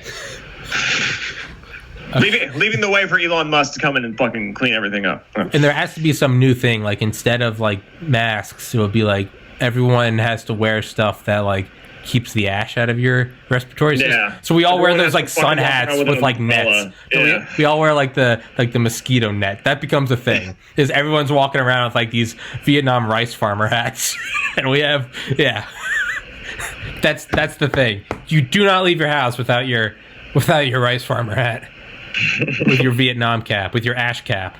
That's what it will be. Rob? I think there's gonna probably be a coronavirus bounce back, and we're all gonna be fucking. Oh, that's cheating. That's too rational. Why? You can't say there's gonna be a coronavirus bounce back. It has to be the true insanity of 2020. Fuck you, Rob. Well, like I'm worried more like the fact that they're gonna try to lock down in time for the elections, and then there's gonna be this like weird. I don't know. Like, I believe in your Constitution. You know what I mean? It's like I don't like the fuckery that I see. Yeah. And it wouldn't surprise me to see that guy try to pull some shit like that. Like, it would be like low key sneaky bullshit, but like, I don't know. I fear for kind of like you guys as a whole, if anything, because usually shit like this doesn't end up with like, okay, I'm sorry, like, you know what I mean? Yeah. Like, he's not exactly, Trump's not the kind of guy who would do that or take that move. Yeah, my bad, guys. No, he'll launch the nukes before he apologizes. No, fuck that shit. Like, yeah, I mean, yes, you're probably right. Yeah. But yeah, I just, like, I see it getting worse, unfortunately, before it gets better. Maybe not even something that's crazy, like an earthquake, but in a place where earthquakes don't happen. You get what I'm saying? I mean, like, you get them sometimes in those, like, places that have been overly fracked and shit. No, they have tremors. Yeah, no, I mean, like, I don't know, like August snowstorms. Some freak thing. Well, there's been crazy, like, lightning storms up here. Yeah. Like, the humidity, like, the temperature is just, like, skyrockets, plummets. It's been fucking weird. It'd be something, I don't know, I feel like Dennis Rodman is going to have a hand in this. Like him being BFFs with Kim Jong-un. I feel like... Kim Jong-un hasn't been heard from in like 5 months, though. Oh, yeah, is he... But that's what I mean by how crazy 2020 is. That's true, man, yeah. That's what I mean, how crazy 2020 is. We're not even talking about it. In a medical-induced coma. Apparently he's brain dead, and there's like a woman taking over now. Yeah, it's his sister or some shit. But that's what I mean, is at one point that was the story, and now it's just gone. So what if Dennis Rodman takes over North Korea? Kim Jong-un's sister. Yeah, he becomes the new de facto king of North Korea. It comes out that Rodman is a CIA asset. Rob, if you're right, I want off this fucking ride, dude. I don't. Speed it up. It's basketball programs nationwide. North Korea beats the United States in the 2020 Olympics basketball. First time we ever don't get gold. First time, not under duress, like the threat of death. Just good old training. What if Dennis Rodman starts recruiting a bunch of NBA players? He's like, they treat us like gods. Right. So there's this big exodus of retired NBA players, like Tim Duncan and like Michael Jordan. They all go over there, and America gets its ass kicked by a bunch of retired basketball players playing as the North Korean Dream Team, like Larry Bird, like John Stockton. They just go out and wipe the floor with America. North Korean Dream Team. There's a whole new Space Jam about it.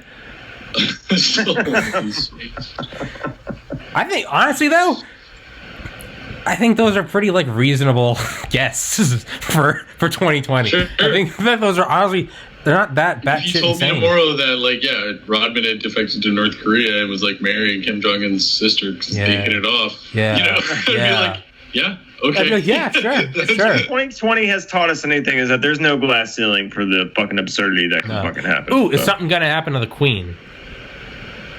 Maybe Queen of England? Yeah. The Queen? Not like does she die? That's too that's low hanging fruit. What if she gets on Twitter and starts like throwing beef at Trump? I mean, I would welcome that at this point. Like, yeah, that's right. Like, that would be like sweet. What if this is so off kilter and nobody is affected in any way whatsoever? Just some old lady yelling at an old man. Yeah, that's and there's gonna be some like unpredictable alliances, like Dennis Rodman and Putin, like new best friends, like Trump. But it's gonna be unpredictable alliances, like Trump and Trudeau are gonna be they're the new like tag team. They're like don't make not judging by this week's rhetoric. Nothing makes sense though. You're using too much logic.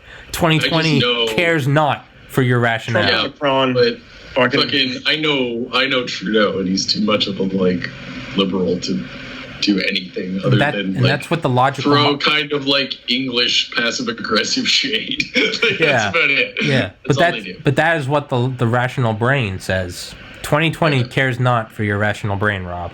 That makes too much sense. It cannot be something that makes sense. On that note, I can't wait to see how wrong we all are. Right, yeah. None of these dipshits foresaw Bill Murray taking over the cartels. Like, you know. I'd be okay with that. So would I. That would be fun. Yeah, they start their own terrorist squad called the Ghostbusters. Ghostbusters. Last prediction. Does Trump go on Joe Rogan? Shit, does Joe Rogan have Trump on? Yeah. You think? I think Rogan He would. I think Rogan. Trump. I think he takes the meme quality way too valuable. I don't know. I think if he had on Trump, Elon Musk, and Alex Jones on the same episode, that would be it. We can't talk. That Alex Jones episode, dude. Holy shit. Those are my favorite because they're fucking. I'm kind of fucking retarded. Yeah, he's like, I'm not gonna lie, kind of retarded. It's like I remember someone said they're like in GTA 6, these Alex Jones episodes need to be on one of the radio stations. All 3 hours. Yeah, you got to be able to turn them on and listen. Uncut. Yeah, uncut. Just listen to them. Yeah. On that note, I'm gonna go beat a hot new Modern Warfare 3. I'll let you guys know how it is. Give you guys a sneak peek, and I won't spoil The Office. Oh. All right, gentlemen. As always, until next time, if there is a next time, and if we're not all dead, I see it. All right, guys. Fucking morbid. See you, Ross. See you, Tom. Fuck you. Take care. Later. Hat packets, ma'am. Hat packets.